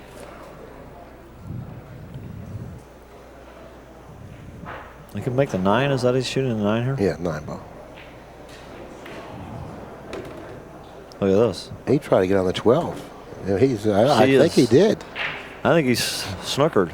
Except, you know, he could hit the 12 and possibly make it, but man, he's left himself tough. He certainly did, and he's definitely unhappy with that effort. I mean, he's got what's called a blind angle. You know, he's going to have to be looking away. I think that, you know, all good players have the good habit of going out there and clocking the angle, is the way I like to express it. He went out and looked to see, okay, where is this angle? Where have I got to be? And essentially locked his vision in ahead of time. He may not come up with a shot here if he pockets this other than the 15. Great hit. There Look it at the goes. speed. Only the 15. The way this shot ended was exactly the way I envisioned it. I envisioned him cutting it in and going into the back of the 15, sticking behind the 7, not allowing himself a shot on the 14, but only on the 15, and it's exactly what happened. Well, you know what? If you envisioned all that, I'm going to have a psychic hotline installed here. Huh? You can make a few extra bucks while we're commentating. Nothing psychic about that. It's pure knowledge, my friend, pure knowledge. Pure knowledge. I like pure knowledge. Stop. He's killing me. He's killing me. I'm killing you up there. softly, baby, softly. What I hate about being killed softly is it just takes so long. Can I put the shot clock on that and just have it go a little faster? Could you step up the pace a little? Just murder me now. Okay. See, he would like to end up on the right side of the 14. Anybody can pocket the 15 and stop the ball, but what do you do on the 14? The 10's in a curious position beside the 4. You would like to be on the right side of the 14 so you can come up to the left side of the table shooting the 10 in the right side. So let's see what he does. That by high left English, high right English on the cue ball. See, he wants to. He tried to go back for the 10, realizing that the 10 was the problem ball, and it really wasn't a very good way of attacking it off the 14. He said, "I'll take care of it on this shot off the 15," and done a pretty good job, I might add. Nice touch, boy. You know, those long, difficult angle cuts. He has the ability to hit those balls softly better than anybody I've seen. He's not out of the wood yet because first he's going to either have to use the bridge or stretch an awfully lot. I think this is an easy stretch, especially for the feline I don't know attributes that he possesses. This guy can contort his body. It's amazing what he does. Awkward position he's in here. He's really going to. Well, no, he can stretch reach this ball very comfortably. Yeah. I mean, this guy's got some stretch. You know, he's like an elastic. Oh my God! What an error. Well, I'll tell you what. That was really hard luck there. The ill-fated Reyes stands at the table realizing that what he did right there was very, very unfortunate. You know, I got to disagree with you, William. And it's seldom that I have the opportunity to even attempt to do that, but I'm going to attempt here. I think that he could have hit the ball flat and come across the table and not try to go underneath. On the new cloth, spinning the ball, it makes it difficult to get under the balls. How dare you challenge Reyes' decision at the table? We can't have that. Oh, my God. And I won't have it. I didn't know he could make that shot.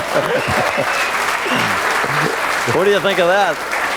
I think it's rather routine. I've seen him do it 1,000 times. All right. You know, I wish I'd got a line on that shot before he stepped up there. After 9 games, the score is Mr. Archer 5, Mr. Reyes 4. Phenomenal shot. Mr. Archer breaks in game number 10. Well, that was not your routine win for Mr. Efren there. All I can say is it's your turn, John. It's definitely. Now listen, I'd like to point out that Johnny hasn't aged enough to be called John yet, okay? Oh, really? But he is getting a little gray hair, I noticed. I did notice a little bit. In his defense, okay. I disagree. You disagree? You're saying he has aged enough? Yeah, and I resent that. Well, we still call his defense, I resent that. We still call you Billy, and look how old you are.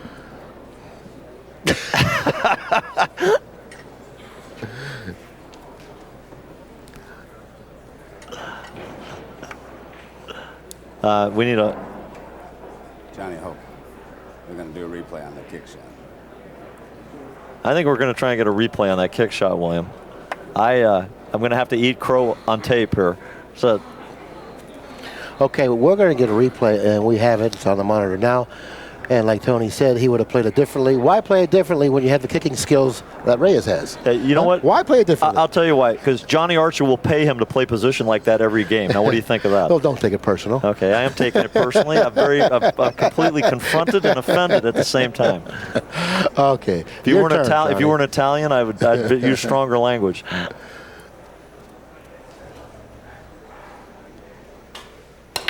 Excellent break. Nice break. Excellent break. But will he cash? 9 ball. Nina. 3 ball. Holy mackerel, look at the cue ball. Excellent break.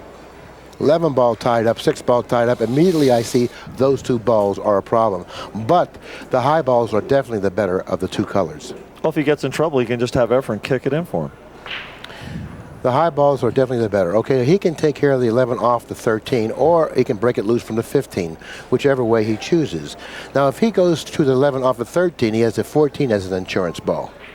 And what I mean by that is, if you'll give me my telestrator pin back you stole from me. I do not have a telestrator pin. I gave it lost yours. Okay. He can shoot the.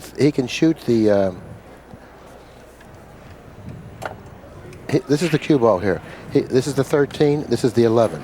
He can shoot the 13 and try to reposition the cue ball in this area to shoot the 11. If he falls short of the mark, he always has the 14 as an insurance. That's an IM ball. Yeah.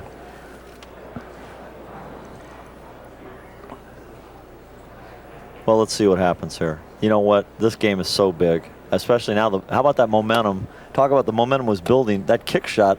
That was major momentum stuff there. Well, though momentum is still, is still in effect here, and it's up to Johnny to stop it. He's at the table where he has control of it. Okay, here we go. He's going to shoot the 13. He may even go to the rail and kick the 11 out. Okay, he can go to the rail and kick the 11 out as well. That's the shot. Okay, now he's opened up the problem area. Everything is open. But the problem at hand now is pocketing the 14. Because I believe that's the shot he's going to be shooting, the 14. Well, that looks like the obvious choice, unless he decides to look up table at the 10, and I think that would be unwise. And considering the circumstances, losing the last 2 consecutive games, and one that you really didn't give away, but one that you had an opportunity to win. Okay. And then watch Reyes kick in the 8 in the side. A lot of pressure out there for Archer right now because he really has to respond. Now, this particular shot plays much more difficult because of those reasons. Okay. So that everyone out there can feel comfortable that they are human too, because the players at the table, they feel the pressures just like you guys do. Okay, they just happen to make more balls. Well, this is a funny little angle on this diamond pro cut pocket, believe me. Because he's got to look, he's either going to have to draw the ball. Okay, what we're going to do now is change the tape, and we'll be right back in a short moment.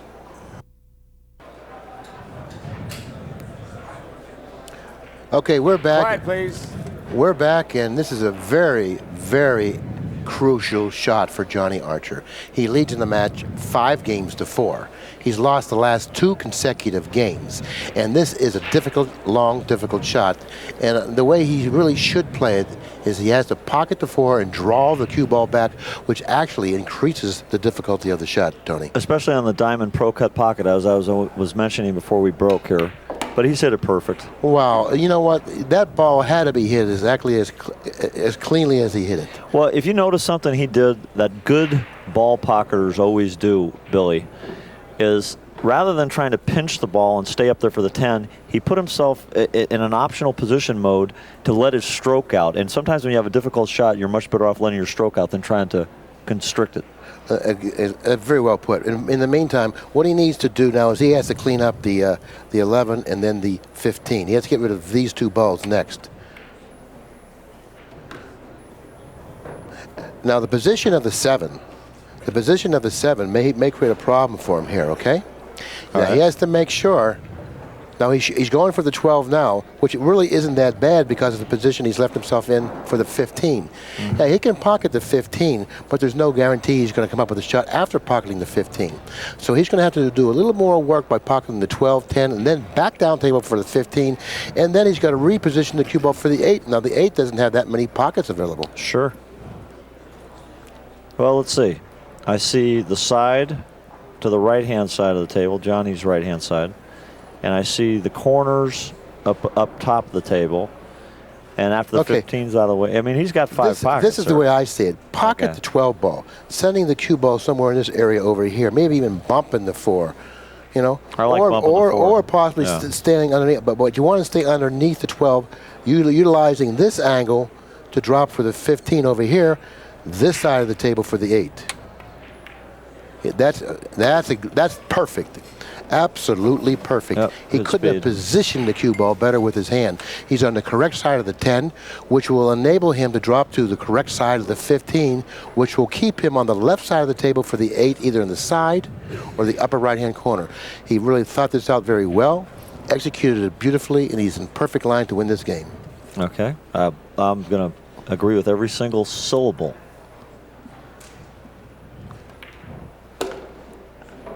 He doesn't want to get straight in. If he gets straight in, he's going to have to go to the corner with the 8. He wants a slight angle, which will send him in between the 8.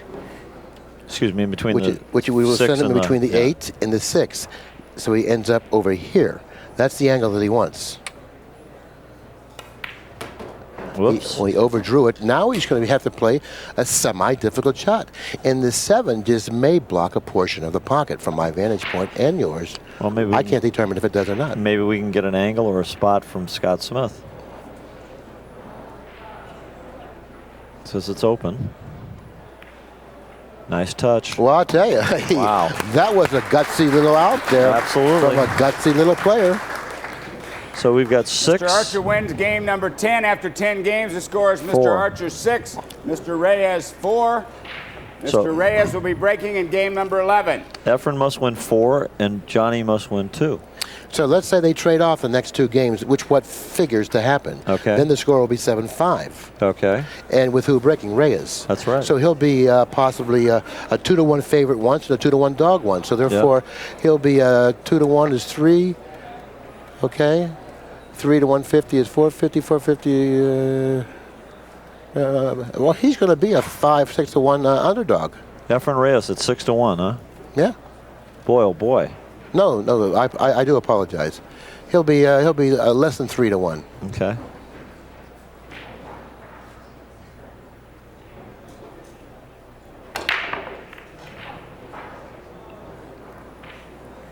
Bingo. Well, look at the 4 ball here. High balls are the better of the balls from this position. Well, not necessarily because of the position of the 3. I spoke too quickly. Matter of fact, low balls can run out here, and with the ability to control the cue ball as well as Reyes, I think that if he chooses the low balls, the 3 ball. This is the 3 ball right here. Okay, this is the 3 ball right here. The 3 ball sends the cue ball in this direction to open up the 4. Okay. The only problem ball he has on the table. Now he is frozen to the 7, but fortunately, if he cuts the 7, he'll go into the 11. The 11 should go out. The cue ball should stay over here somewhere. That seems to be the play. He just got to make sure that if he does that, he keeps the 1 clear to that pocket, because the 9 blocks the 1 to the other pocket, and his other options will be very limited for the 1 from there.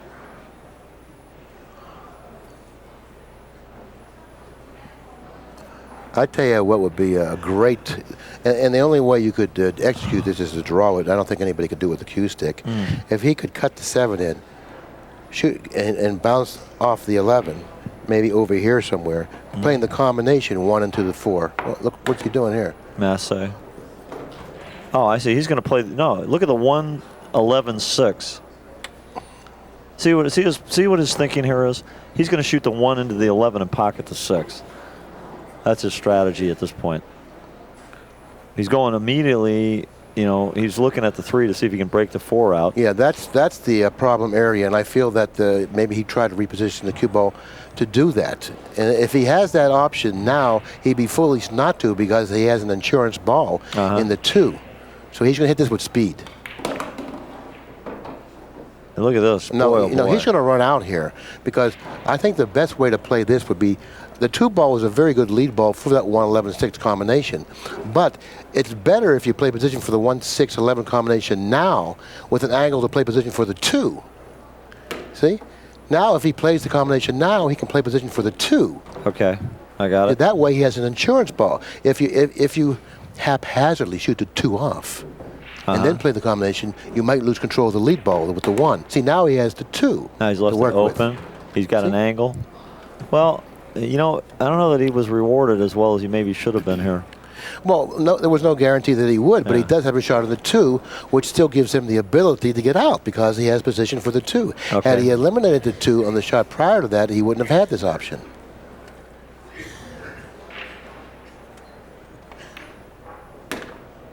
And he's hit that well because it goes in the lower left-hand corner. Goes in the corner, and he's going to be in perfect position to cinch it and be positioned to the 8. Right. To close the gap further. So when you look at his methods, you have to say the guy's a genius. The guy thinks of stuff that he sees things other people don't see at the table. He massaged his first shot to get the line on the 3. He broke open the 4 with the correct speed. He saved the 2 as an insurance ball, knowing all along he was going to play the triple combination. And knowing all along that he may lose control of the lead ball in the combination. 6, Mr. Reyes, I mean, he just 5. put it together. Billy, Mr. Archer will be breaking in game number 12. I think you're a big Efren fan based on this conversation. Well, I don't know why. LA Expo producer Jay Helford. He's a little tired, as we all can see, but you'll get it back together, Jay. Don't worry. We'll call for a waitress to bring him some coffee there. Double espressos in order over there. Okay, now the score is 6-5. That's correct. So we'll say that both players hold service. 7-6.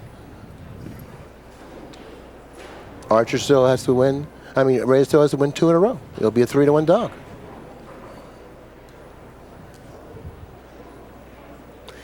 But Archer, most importantly, must win this game. If he loses this game, the match will be tied up, 6 games apiece. If he loses this game, he's the underdog, in my opinion. Oh, of course. From a momentum standpoint. Reyes is going to have 2 or 3 breaks.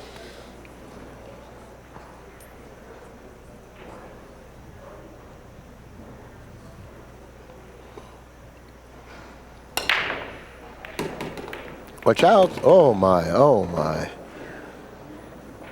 Plenty of action out there. Plenty of action. High balls right away seem like they're positioned awfully well. Yeah, they are. Good. You know, considering.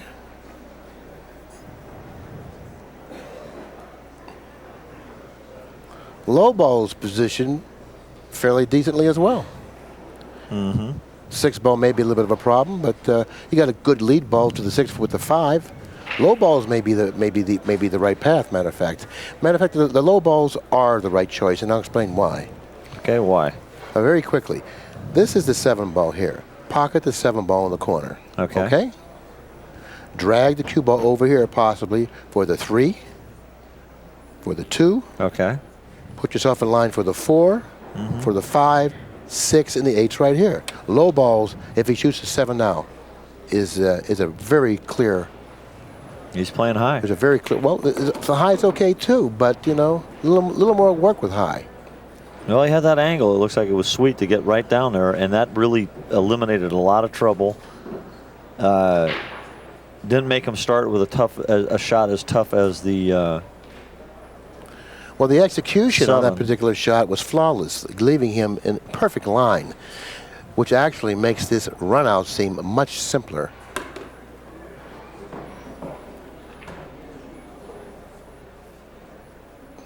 He would like to, I myself on this particular shot play it like this.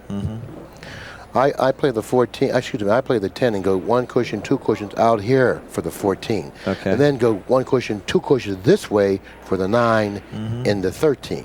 I go forward 2 cushions. Billy, did you have an Etch-a-Sketch when you were a child? Okay, that's good because he's actually ended up in the ideal position right here to go 2 cushions this way. Yeah. That's the angle that he wants to attack the 9 and 13. And he really wouldn't be bad off if he ended up straight in on the 13, because ideally that's where you want to be, drawing the cue ball toward the 8, playing position for the 8 in the lower left-hand corner.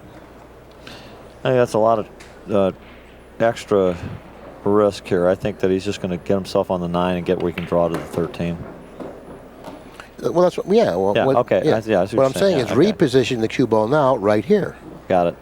That way, all he needs to do is pocket it and draw the cue ball back right here. Yeah, you're saying straight in on the 13 as the key ball. Yeah, that's right. Key ball to get to the 8. That would be ideal. Okay, that's good enough. Now he'll end up with the cue ball where it is now. See, once he pockets the 13, the cue ball then should take its place exactly where it started out, or possibly maybe over here somewhere. Now, you don't want to be foolish and try to play for the side, because that's not necessary. When we're talking about shot makers that possess the skills of a Reyes and an Archer, no need to play position for a side pocket, you know? Well, there's no reason to make the cue ball travel a lot of extra different distance and possibly compound the angle. Yeah, there we go. Perfect. There we go. That is perfect. He's done his job, and the first shot of this particular rack was actually the key shot in the rack. He made a great shot. He made a good selection. You know, I always like starting with the easier shot if you can. It just makes more sense to me. You got to stay at the table. And you really have to say that Archer has played extremely well in this match. Every time he's been demanded to respond to the challenge, he has. 12 games, the score Smile, is Mr. William, you're on Archer camera. 7, Mr. Reyes 5. This is a race to 8. Mr. Reyes will be breaking in game number 13. Game number 13. Well, this match certainly got tightened up, didn't it? Thanks a lot, Dean. It's about time I got a little respect around Got a little here. recognition? Hey. Yeah. Hey. Hey. Come on, Lou. That's my friend Tony. That's right. Hey, how you doing, Tony? How you doing, Tony? Okay. Tony, how you doing? There's Carmine over there. You see Carmine? Yeah. You know, Lou Sardo's actually got a competent alternate himself, and his brother Carmine. Another expert of the Sardo tight rack. Yeah, but Lou's kind of the hog. He just wants to rack him all the time. I think Lou is, taking the spotlight here. That's a very good break. Watch the cue ball. He's okay. 11. You just better watch these balls disappear is what you better watch. He's got to play low. Well, not necessarily. Look at the 7. All alone down here at this end of the table. All by itself. All by itself. But the 13 all by itself at the other end of the table. Something to think about. But if the 7 clears, we just got word from our master of ceremonies, Mr. Scott Smith, that the 7 does clear. He's been such a helpful person. More trouble than the 7. Yeah. All right, and we have his analysis as well. William, I'd like to point out that he wasn't talking to you with that information. He was giving that information to me. But that's because he's upset with me. He is upset with you, and I don't blame him. Because you won't bet high enough. You know, he's upset with me because I accepted his challenge in a bar pool 8-ball, which he has absolutely zero chance of winning. Listen, I think that would be a real top seller if ACCUSTATS could arrange to film that. And I'd volunteer to do the commentary at gratis. You know, I'm surprised to see him shoot the 4 now, because his pattern plays much more simpler if he shoots a 2-5, 1-4, 3, 7, 8.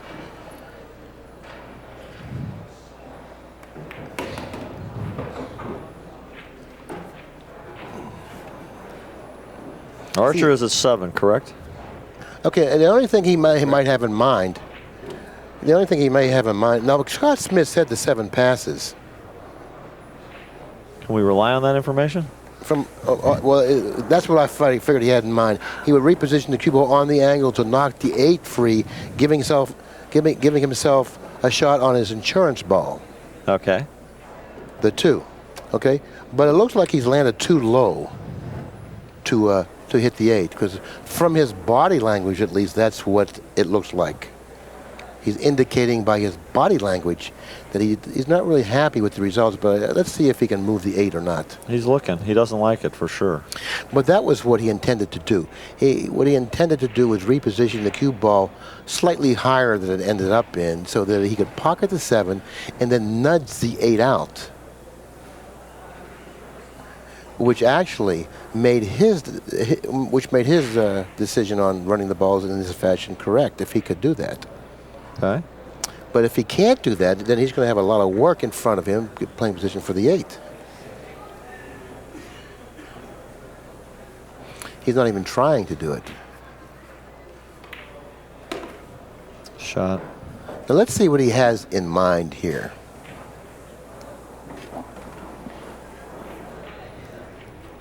The one's going to have to be a key ball, I would believe, and it's not really a good one. Yeah, I think that's what he's angling for her. And he's going to get an angle. I'll be surprised if, now he could play it one of two ways, okay? He can take an angle and be inside out on it like this and try and float somehow down here, or straight down. Straight down would be the better option. Now he's switching. Now he's switching horses here. Look at this. I like this a lot better. Yeah, but he still has to deal with the 12 ball. Okay, he still has to deal with the 12 ball. He's going to go 2 cushions. He's going to go 2 cushions, right? No, he's going to go 3. Look at this. He's going 4 rails. He's got to deal with the 12 ball. No, he's a 12 ball. He took the 12 ball out of play. Look at that shot. We're going to go back to that shot. That's a go back to shot right there, by the way. If he pockets the 8, particularly if he pockets the 8, that's definitely a go back to shot. Don't forget his background as a 3-cushion billiard player. Oh my God. Well, you know, I guess it was just too much of an overwhelming moment for him. I kind of doubt that, but I'm going to just make an excuse for him. Anyways, the shot that he executed on the preceding that particular shot, the one that he missed, was a beautiful shot to go back to. And at some time before this match is over, we're going to go back to that. Yeah, I mean, his experience as a billiard player showed him that 12 ball was not even on the table for that shot at that angle. Now, unfortunately, if he had hooked himself on that 8, he would have kicked it in and won that game.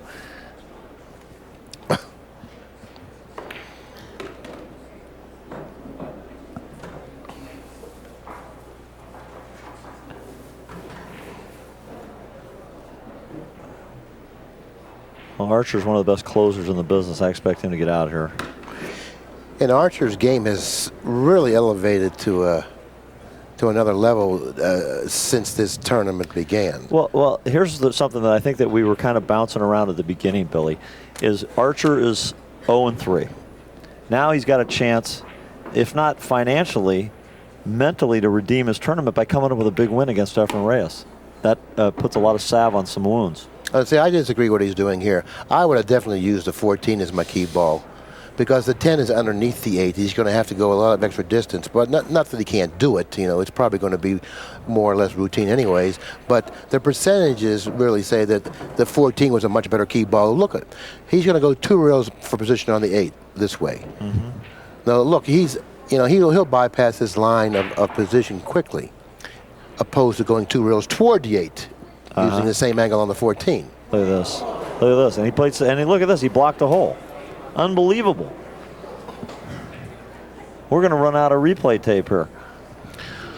Well, Efren really doesn't have many options here, and I think the only shot he does have. I see a good option. Go ahead. What is it? Okay. He's got the speed control for this. Play a combination. Shoot the 8 into the 10, make the 10, leave the 8 on the end rail and draw the cue ball back and leave Archer a tough bank. You know, that's an excellent observation, and it is there if you hit it perfectly, okay? And it may be to most people haphazard, but in spite of that, it's there if you hit it perfectly, and you have the player in Reyes that can do it. Absolutely. Okay, and I commend you for your foresight. That's a great shot. Well, William, I think he had it in you. I'm increasing my knowledge base. No, it won't. 2 rails on the side.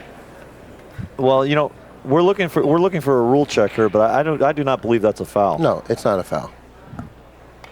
2 rails on the side. Look at this shot. It's coming toward the side. Oh my God! Oh my! Good selection, though. I like his choice. I like his choice.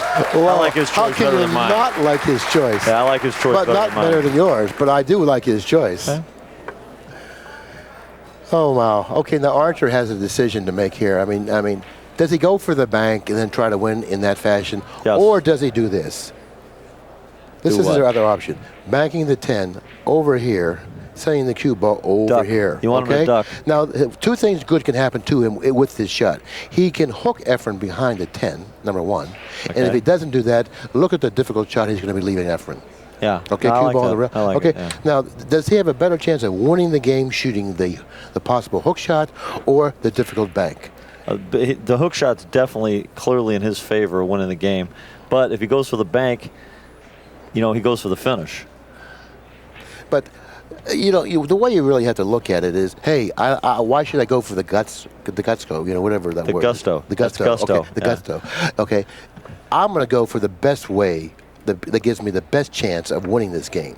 That's the way you really have to analyze it. So what you're saying is... What shot gives me the best chance of winning one game? So what you're saying is when Fast Eddie said, how should I play it, Bert, you're telling him to play it safe. No, I'm telling him to play it the best way that gives him the best chance of winning the game. Well, I'm with Fast Eddie. Let's go fast and loose and shoot now the look, win. That's what he's doing. He's playing the hook.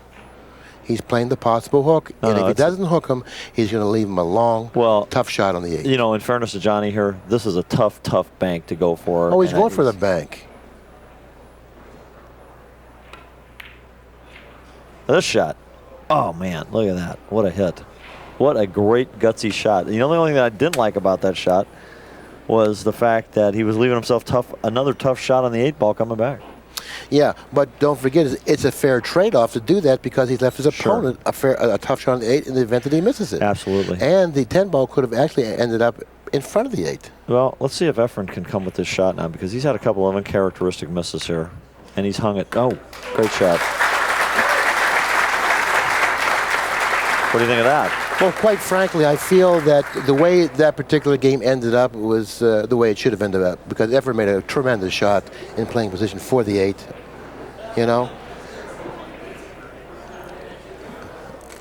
What is our score now, William? 7-6 in favor of Archer. Let's go back to that 4-cushion position shot on the 8. Now we have it on the monitor. We'll have the opportunity to watch it one more time. This was a very well thought out shot and a hit with excellent speed and direction. He couldn't have placed it better with his hand.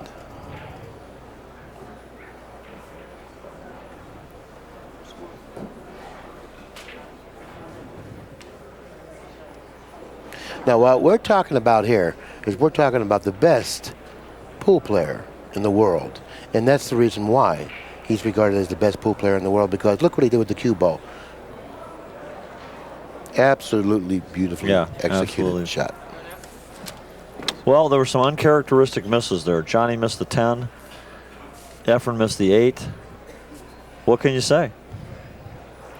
Sometimes it's better to say nothing, William. I didn't like Johnny's decision on his key ball. I thought it was totally wrong.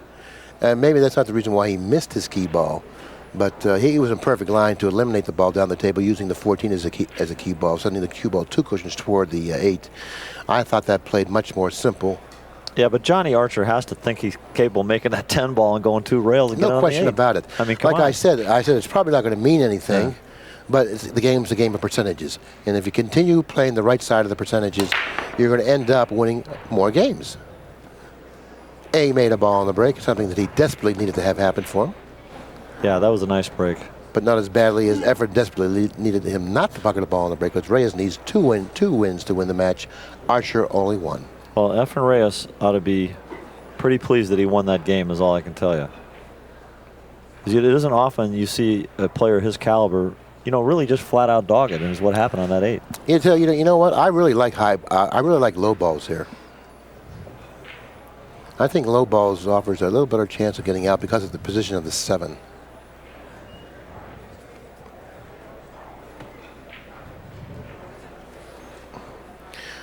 Can he make the one? Can he? This is the 7 here. Okay. It's laying ideally to break open the 6 from the 14. Okay. All right. And once he does that, it opens up the pocket for the 8. Mm-hmm. Now that can be executed from anywhere around on the side of the table, particularly when you have a nice lead ball on the 4. Okay. Okay. That's why I kind of like low balls here, because with low balls you can visually see the path in the pattern. Okay. High balls, there's a lot of guesses, a lot of congestion with the 10, 11, and 15. Well, the tournament director 13 is a no-go ball because of the 5. A lot more work with high balls. A lot more work. Our tournament director, Scott Smith, is looking at you, and I don't know if he agrees with all those comments. But you're going to get a chance to find out later when you guys have your big match. Well, actually, when Scott disagrees with me, that doesn't really, that validates that you're correct. Upsets me. It doesn't upset me at all. That ensures that you're correct. Well, not exactly. It doesn't ensure it, but it makes me feel quite a bit better. It leads you to believe that you're correct.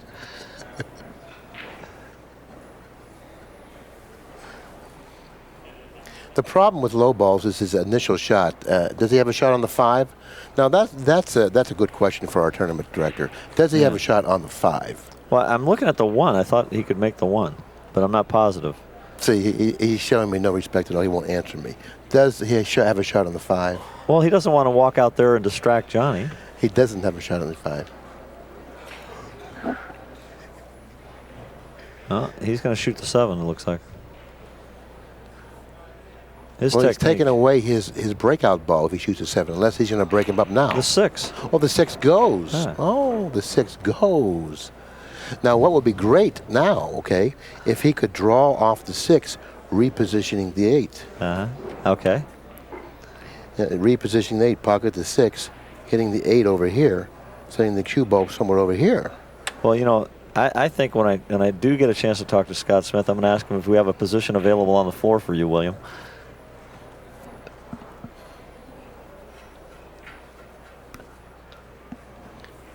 Okay, yeah, obviously the 6 does pass. Well, isn't he going to save it? I don't understand why he's shooting it now. because he has to move the 8, Tony. But can he move the 8 from there? Oh, yeah, Of course okay, he can move the absolutely, 8. yeah. Uh-oh. He moved it. Well, he moved it in a real bad spot. Now he doesn't have a shot. Well, can he see the 4? I don't know. See the 4 is blocked from the 3, yeah. Well, he's got a shot, a very difficult shot here. And it's a shot that Efren, we saw execute earlier in the match, to go rail first. In the event that he can't pocket the 4, I'm looking at a shot where he goes rail first into the 5, the edge of the 5, and nuzzles the cue ball up on the end rail. But boy, talk about a tough way to go. What, rail first? No, he can't. You mean, no, where? What I'm saying is a safety. Okay. And I'm saying that he's got to come up here. Okay, Tony. I'm saying he can come up here, hit the back edge of the 5. No, the scratch is the scratch. Well, the scratch is big, but you tell me what else he's going to do. No, you can't do that. The scratch is too big there. It's too hard to stay out of the pocket. And before you do that, you try to cut the 1 in. Before you do that, I mean, because, you know, Reyes is going to run out if he gets to the table. He's going to run out. Well, I would assume. So your first thought should be to try to win. Try to win the game. Try to win. Okay. Is he also looking? Well, let's see. He can't spin the 4 in. No, he really doesn't have a shot other than the 1, and he has to try to cut it in. I think that's his best chance of winning. Can he bank it? The 1? I don't think he can bank the 1 because I don't even know if he can hit enough of the 1 first to bank it, and then if he can, the 2 ball may be in the path. Yeah, you know, the more I look at it, I really like your selection there. The 1 is the shot. You know, initially at the angle I'm sitting in the booth, I could not see that he had a clear path to view the 1 ball. Well, you know, it's a really low percentage shot, but he doesn't have anything that's much higher, if anything is higher, you know. Let's take a look. He can see the 4, so let's take a look at what he possibly can do off the 4. If he can see enough of the 4, if he can see enough of the 4 to drop down here with the cue ball over here, maybe that's an option. I don't think he can, okay? He's looking at some kind of a billiard combination shot here. He's looking at a 3-ball combination shot. Well, this isn't bad, and I'm going to tell you why it's not bad. The reason why this is not a bad choice, providing that he hits it with the speed to create congestion. Okay. Okay? If he hits it with the speed to create congestion, and that's going to be a soft speed, even if he doesn't pocket the 3-ball combination, which he doesn't figure to, at least he'll be creating some obstacles and some, you know, some problems for his opponent. Okay.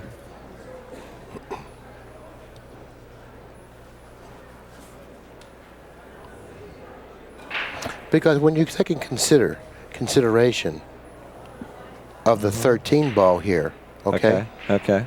You know Reyes is going to run out because, excuse me, the 9 ball. The 13 ball here is blocked by the 5. But the presence of a 9 is easy for him to loosen up that situation. Absolutely. So, and Reyes, you know, of all players, you know he's going to do it.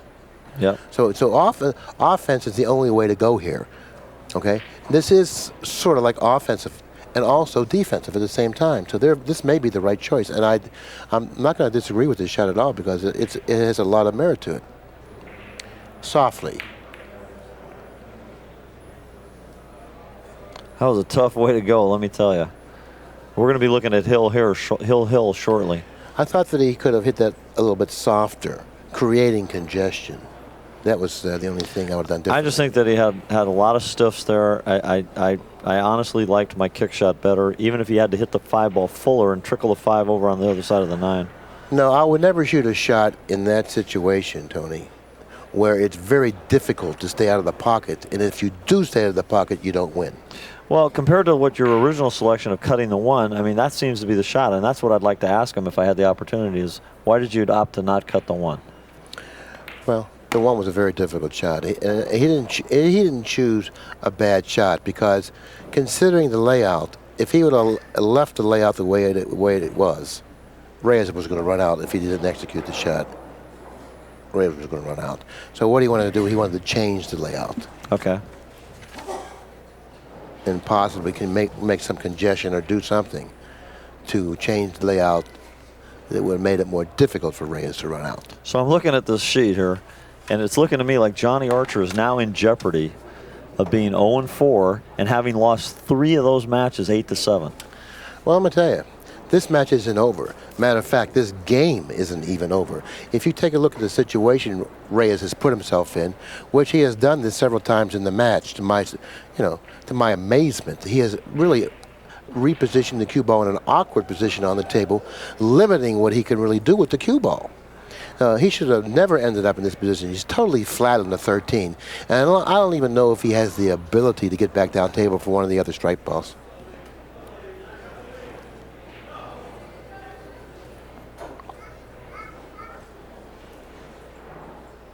Scott has given us a little insider's nod there, and he's saying that Efren's got the angle to get around.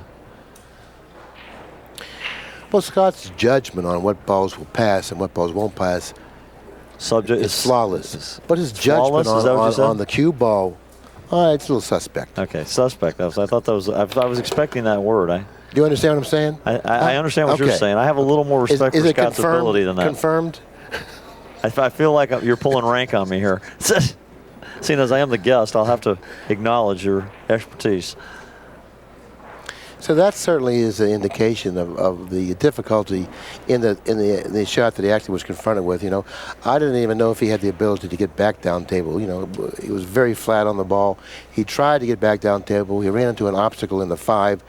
He left himself with a shot on the 10, and it's certainly not an easy shot by any means. Very difficult shot, and it doesn't carry natural position anywhere. He's going to go into the 4 here, and anything can happen. Well, he was able to pocket the ball, and he has come up with a shot, and due to his excellent shot-making ability, he's worked his way out of that jam, and that's not easy to do. Well, I think that's an example of the old saying. That's the advantage of the old saying that chance favors the prepared mind. He certainly has has a prepared mind, and he certainly chance favored his play there, as the result is indicating. But this is very noteworthy, okay?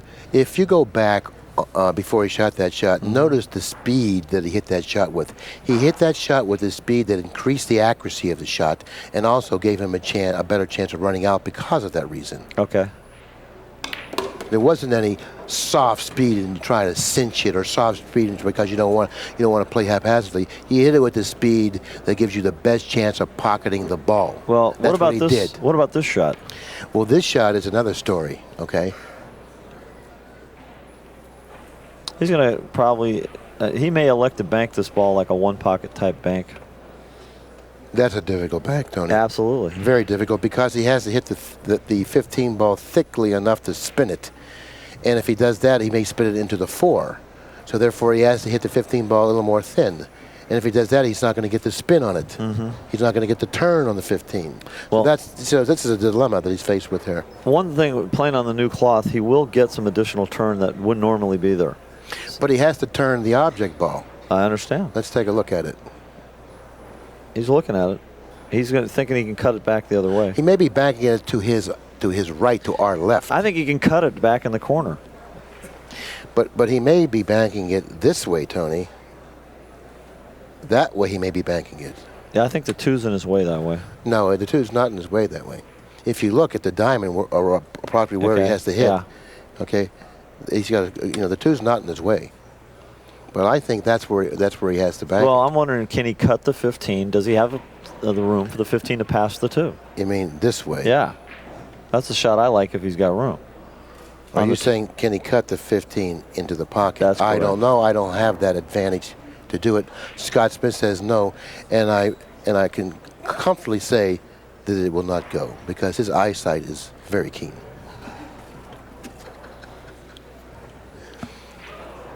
I'm going to leave you guys alone for a while. I like banking the ball in the other corner. I don't think he's really got a good bank in that corner. Like I said, in order to turn the object ball, you have to hit it thickly. You have to hit it full. That gives the English a chance to take on the object ball. Well, here's what I'm saying. He doesn't have a good shot anyway. Okay, so it's a question of can he turn this ball like you're saying, float the cue ball down here, trickle over No, somehow. you can't turn it. You can't turn the ball with a thin hit. Well, can he draw it? Can he bank it and draw it? That's what he's doing. Look at this shot. Now what do you got to say, Mr. Incardona? Well, the shot was obviously on. It was obviously on. Well, he didn't turn it. In other words, he didn't turn it. Well, I'm saying, what if he draws it? That's exactly what I said. Oh, okay. If he draws it, in other words, if he can miss it, contacting the four ball, He was looking for a way to make that bank. He looked initially at the crossover bank, and then he came with the draw. Right. Great shot. And 7-all. 7-all, and Reyes breaking the ball. Once again, I'd like to point out that Johnny Archer is in position to be 1-3 in this tournament, and having lost 3 matches, 2 of those matches rather. What am I saying here? What did you do? What did you do with my telestrator pen? I didn't touch it. What did you do with yours? I never had it. I gave you one. I never had it at this table today. Okay, now you've got me confused. I've got to go back and look at my stats. Okay, Archer lost to Bustamante 8-7. Archer lost to Immelman 8-2. Archer lost to Griffiths 8-7, and now he's in jeopardy of losing here 8-7. So he could be 0-4 and have lost 3 of those matches by 1 game. So what do you think of that? I think that's awfully hard luck. I think that it's awfully hard luck too. I think he's played good enough to be at least 2-2.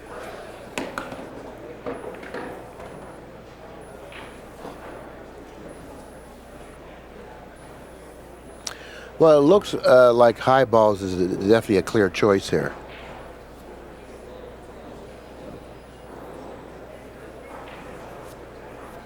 Two balls in a bad position. The grouping of the 3, 4, and 6 in the upper left-hand corner, that creates a bad situation. High balls are open nicely. The 12 ball is a nice lead ball to the 15. High ball seems to be a relatively simple run out. Yeah, he wants to get on the 9, but that's okay. The 12 ball is the ideal ball to get on anyways. 12 ball is a good lead ball to the 15, 10, 14, 13, 9, 8. I'd say it's, he's in excellent position here to win this match. Yeah, Archer sitting in his chair, actually helpless, can't do anything about it, shaking his head now, and I can understand, why. Yeah, he's trying to figure out how can this keep happening. A lot of unforeseen things happened against Archer in this match. Reyes kicking in the 8. Well, I think you can take unforeseen you can take unforeseen things happening, but the bottom line was that Johnny was shooting to win the match on the 10 ball, a very simple shot he's executed 1,000,000 times in his career, and he just didn't make it. That's the bottom line.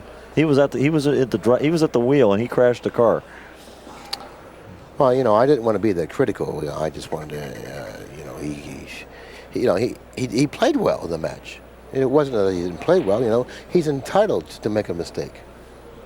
But I guess when he's playing Efren, he's not. He's not entitled. Somebody in this booth said, "Miss you lose, miss you lose, miss you lose." Yeah, but that was in reference to Efren's position at the time in terms of the score.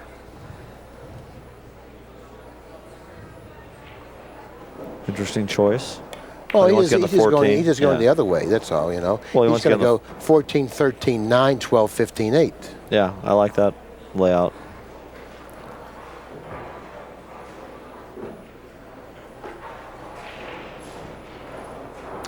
Well, I thought the layout played much simpler the other way, or played easier the other way. But of course, anytime you argue with Efren's decisions on how to run balls, you're more likely than not going to lose. I've seen that come up time and time again. Looks like he has to follow this ball now into center field. Missed the 2. It's on the 9. You know, he's really not doing this right. You know, I mean, he's taking away his lead balls to his key balls to the other lead balls to his. You know, I mean, this certainly isn't the pattern of choice. Yeah, but don't you think that he had to adjust his plan because he fell poorly on the 14? So now he's going to shoot the 9, the 12, the 15, the 13, the 8. Yeah, but don't forget, okay, prior to that shot, he was in line for the 12, 15, run the balls. You know, it was very clear that pattern was available. And I was surprised that he didn't see it. So he chose a pattern that he had to fall. He had to fall accurately on the subsequent ball to get in line for his pattern, which he didn't do. Now look where he's ended up. He's ended up with a shot on the 9, and he wants to shoot the 12 next, but he can't because he's going to be too thin on the 12. So he's going to probably have to play 2 cushions or some other shot, maybe get on the 13 possibly. I just think that he can draw the cue ball slightly on the 9 and be in position to hold the cue ball for the 15 off the 12. Well, he can do that if he absolutely shoots it perfectly. And, you know, he can't run the risk of going behind the 8 because he doesn't have a shot in the 13. He's going to have to revise his plan. He's going to draw to take it off. See, power the this ball. Is what he had to do, all right? Look at this shot. Now he can the question is this, okay? Do you shoot the 13, 12, 15 or the 12, 15, 13? I like the 13, 12, 15. I agree with that. That's the way that I think he was really. That encouraged that potential layout situation. Encouraged him to come with the power stroke on the 9 because he's saying, "I fall on the 13, the game's over." You know, say there's a decision here. Do I shoot the 12, 15, 13 or the 13, 12, 15? I still like the 13, 12, 15. He tried to shoot the 12, but he couldn't force himself to do it. Well, he's looking at. That's just something he took into consideration. Was, you know, he did have a game earlier in the tournament where he shirt fouled the ball. His vest fouled the cue ball. Excuse me, fouled the object ball. So he was looking at the 6 and the 4 and the 3 and saying, "Do I really want to reach over these balls?" But he doesn't have the vest on, though. That's correct. But his shirt is sticking out rather obviously, and that was a little surprising. Maybe the angle that he had wasn't the angle that I saw from this vantage point. Well, he's perfect there. He's just going to stop the ball and he shoots it inside, or he goes over and shoots in the corner. Wow. Yeah, that's why it was surprising, okay? Because he ended up out of line on the key ball. I thought for sure he was going to shoot that ball on the side. These sides must really be playing tough. See, you think that the side pockets are much more available, you know, and they really aren't. They're very small. And the angle that sometimes that you're left with really... Oh, here's the shot. This is the tournament right here, the match. He missed it. He missed. No, he made it. Oh, my God. He made it. Boy, it didn't look like it was going, did it? I thought he hit the point, and from the angle that he shot it from, if it did hit the point, it wasn't going to go. 8-7. But that's not what happened. Reyes wins the match 8-7. Archer once again falls with the score 8-7. That's the third time he's fallen to that score. On deck at 4 o'clock. Imminent versus Bustamante. So I get a 2-minute break before we get away. 5 o'clock. Okay, I was just informed that we've this match has taken a little bit too long, and there's not going to be an interview. So what we're going to do is close it up, Tony. Well, Willie, I think that it was a pleasure being here with you and going over this analysis. The nature of the match and the amount of innings it took to complete this match, there was lots of opportunities to look at alternate ways to play. And, you know, as usual, every time I sit with you and analyze the game, I have the benefit of your expertise, and it seems like I walk away, I learn something every time, and I appreciate it. Well, you know, I have learned so much, and that's a credit, not to me, but to the people that I've done commentary with throughout all of the years that we've done it, okay? I have learned so much, not playing, but sitting up here in the ACCUSTATS booth, doing commentary with players like yourself and Buddy Hall and Nick Varner, and players that have a wealth of knowledge. I've learned so much. You know, it's priceless. Well, priceless is pretty pricey. Right. It certainly is. Yeah. So on that note, we're going to close it up. So on behalf of Tony Annigoni, this is Bill Incardona saying thanks a lot for all you people out there that have supported ACCUSTATS throughout the years. Give Pat a call, 1-800-828-0397.